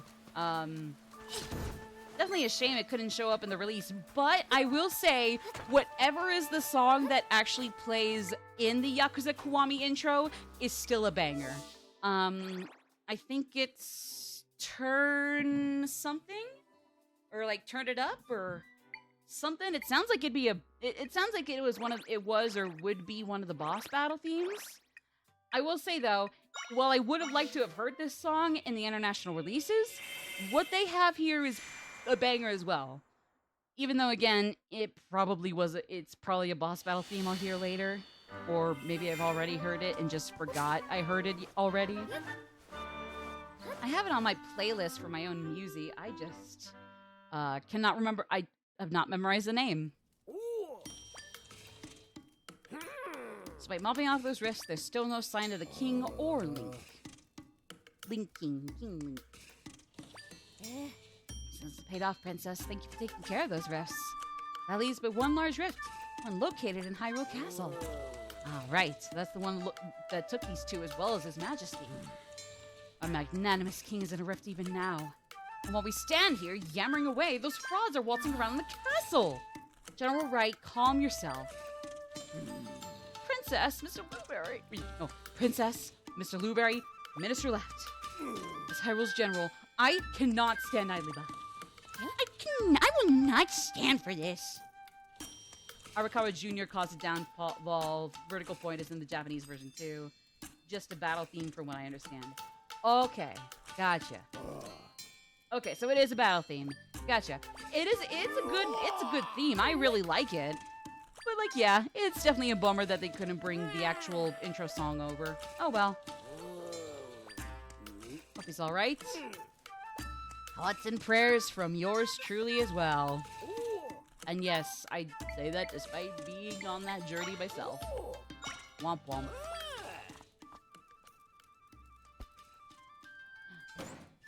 Okay, here we go. It's changed color! It's even prettier. What am I saving then going to Kiwami? Honestly, I think I'm going to... I don't think I'm going to go on for too much longer. I think what I'm going to do is we're going to do these upgrades. Maybe I'll go fill out a few parts of the map here, and then I think we're going to call it a day. Just because, simply put, I don't think today is going to be one of those days where I go for longer than... where I don't go for, like, 5 or more hours.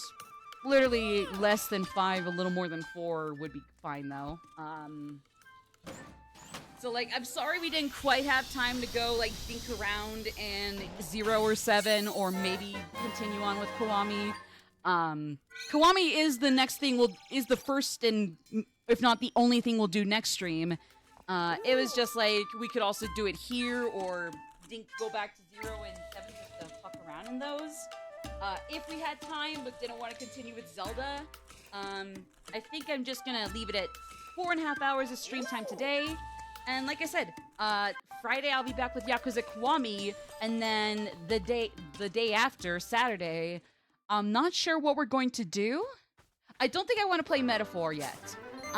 Even though Metaphor ReFantasio is coming out this Friday, I'm gonna have that as a day for Yakuza Kiwami, and on Saturday, I'm still not gonna play Metaphor. I think, to be honest, while I'm happy to play Metaphor on stream, and I am hyped to play it for myself in general, it's probably not gonna happen for at least a few weeks. At least.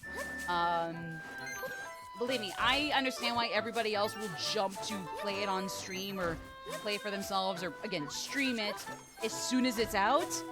But me personally, I just feel like I might be better off waiting a few weeks, especially with what I'm already making myself juggle right now. Like, with what I'm already juggling, I need to stop putting on too many games for the main lineup, like the main priority lineup. I don't think I can do too many, like, reactions to certain songs without copyright issues. But, like, believe me, I'll go check out the intro as soon as I'm done here. And actually, I think...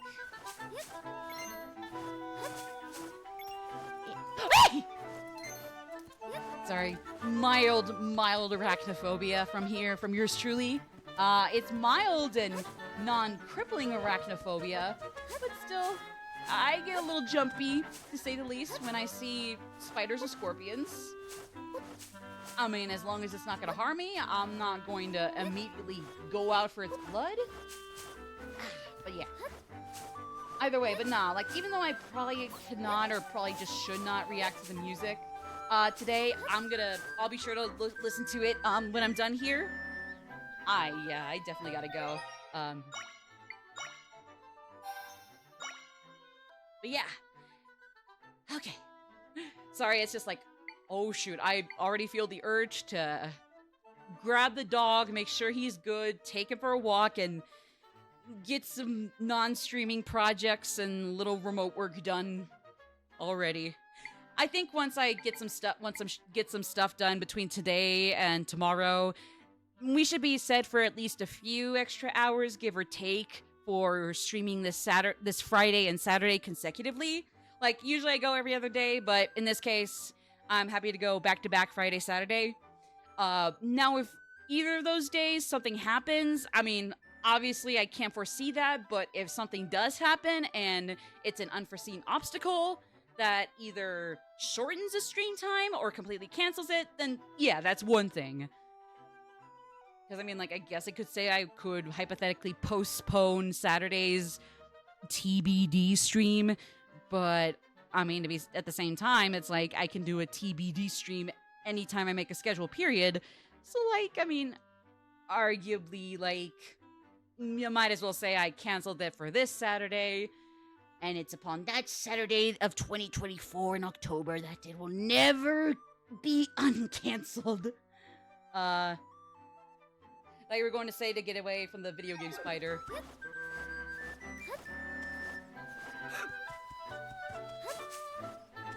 Actually, the ropes there, they're the little snake guys there, they're pretty cute as well. I'm not a big fan of snakes either, to be fair. Basically, I don't mind most insects, but it's more so just the snakes, spiders, and scorpions where it's like, oh Christ. Like, again, I'm not gonna just fall and die in the presence of a daddy long legs. Good God, that name is aged poorly. Thanks, internet. Fuck you, internet. But I'm definitely gonna get really jittery and shaky. But in any case, we're gonna call it a day here. Like I said, we'll be back this Friday and Saturday for 2 back-to-back day streams. Friday will be Yakuza Kiwami for sure. Like I said, we only would have done something else if we had time for it, but since we didn't have time for it, it is what it is. The spiders all die in my presence. I bitch slap all of them. You gotta tell me how you do that bitch slap. I already need something like that right now. If this is how, like, I guess not gonna fall over and die, but still just, like, shaking a little bit from like, that kind of spider. Like, if they're super cartoony spiders, that's one thing. But if they're, like, hyper-realistic, like in Animal Crossing New Horizons, fuck you, Animal Crossing New Horizons, I can never play at nighttime, so thanks a lot. Then yeah, I'm gonna have issues. But also, if it's in the middle, not too cartoony, not too hyper-realistic, if not just a real fucking spider, then, I mean, more often than not, I'll probably be fine. About the same way I am with cartoony ones. Maybe a little worse, but not terrible. Oh, Misty, hi! I know you're just popping in right as the stream is ending, but still, it's good to see you. Hi. It's been a hot minute, but still. Hope you've been doing okay, bruh. If you don't want spider guts all over your hands, put on a glove, then slap them like you're swatting an itch on your leg. Also, I have been watching. Oh, awesome. Like, even if you came in to watch right when I was wrapping up here, that's fine too, or if you've been watching the whole time. Hi! Thanks for watching the whole time, or more or less. Sorry. Okay. Bitch slap them like you're swatting an inch on your leg. Alright. Watch out, latex and or vinyl gloves at Walgreens or Shopko or something that's still around. I'm coming for your stock. Your whole stock. Silver will? What's the silver will? Should I fear the silver will? Ooh, that's a Nickel B emote. Oh yeah, duh, he's on Twitch, duh. Like, yeah, I would be seeing notifications of him going live on YouTube if he streamed on YouTube. Doi. And it was actually, yeah, no, that's another YouTuber I've been trying to catch up with a little bit in my spare time. Like, if I'm not going to, like, just steamroll an anime or something, I try to at least catch up with, like, some YouTubers I'm subscribed to. Nico B is one of them. Shout out to him. He's pretty funny. Definitely one of the ones that is, like, super rowdy, but, like, super enjoyable at the same time. Like, I know some people are like, oh, this YouTuber, da-da-da-da-da, named Epic Gamer HD is obnoxious. Oh my god. But sometimes it's like... But more often than not, like... Nah, they're not really annoying, at least not to me. Like, people like him, Markiplier, honestly, somebody with a really soothing voice, like fucking, hey, I finished a video game.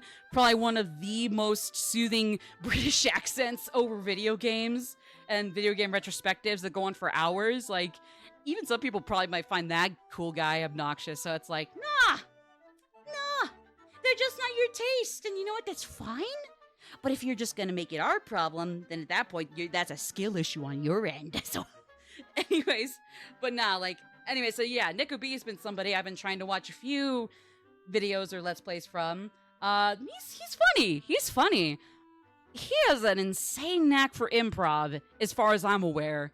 Like, I don't know if it was something he kind of figured out as he went along, or if he actually went to a whole acting class or improv class as a kid or something, or not kid for that, but whatever it was he did, he's like super sharp-mouthed and witty, like just taking on a one-man role play between the characters, babbling it on the screen in front of him, I guess, and it's like, I want whatever gaming equivalent to Whose Line Is It Anyway. He put himself through to like come out this damn funny. Like his Raincoat playthrough has been so good so far, and like even if it's not the entirety of the reason why, his commentary and again those like little improv bits like really help.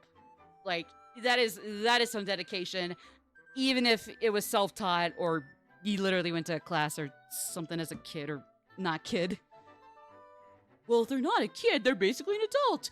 I mean, yes, but also, you gotta remember, that's common sense, but common sense is a social construction, you see? Sorry.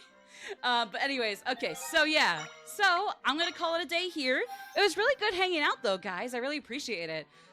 Lord knows that since we didn't have to worry too much about filling out too much more of the map, we got through quite a lot of the main story.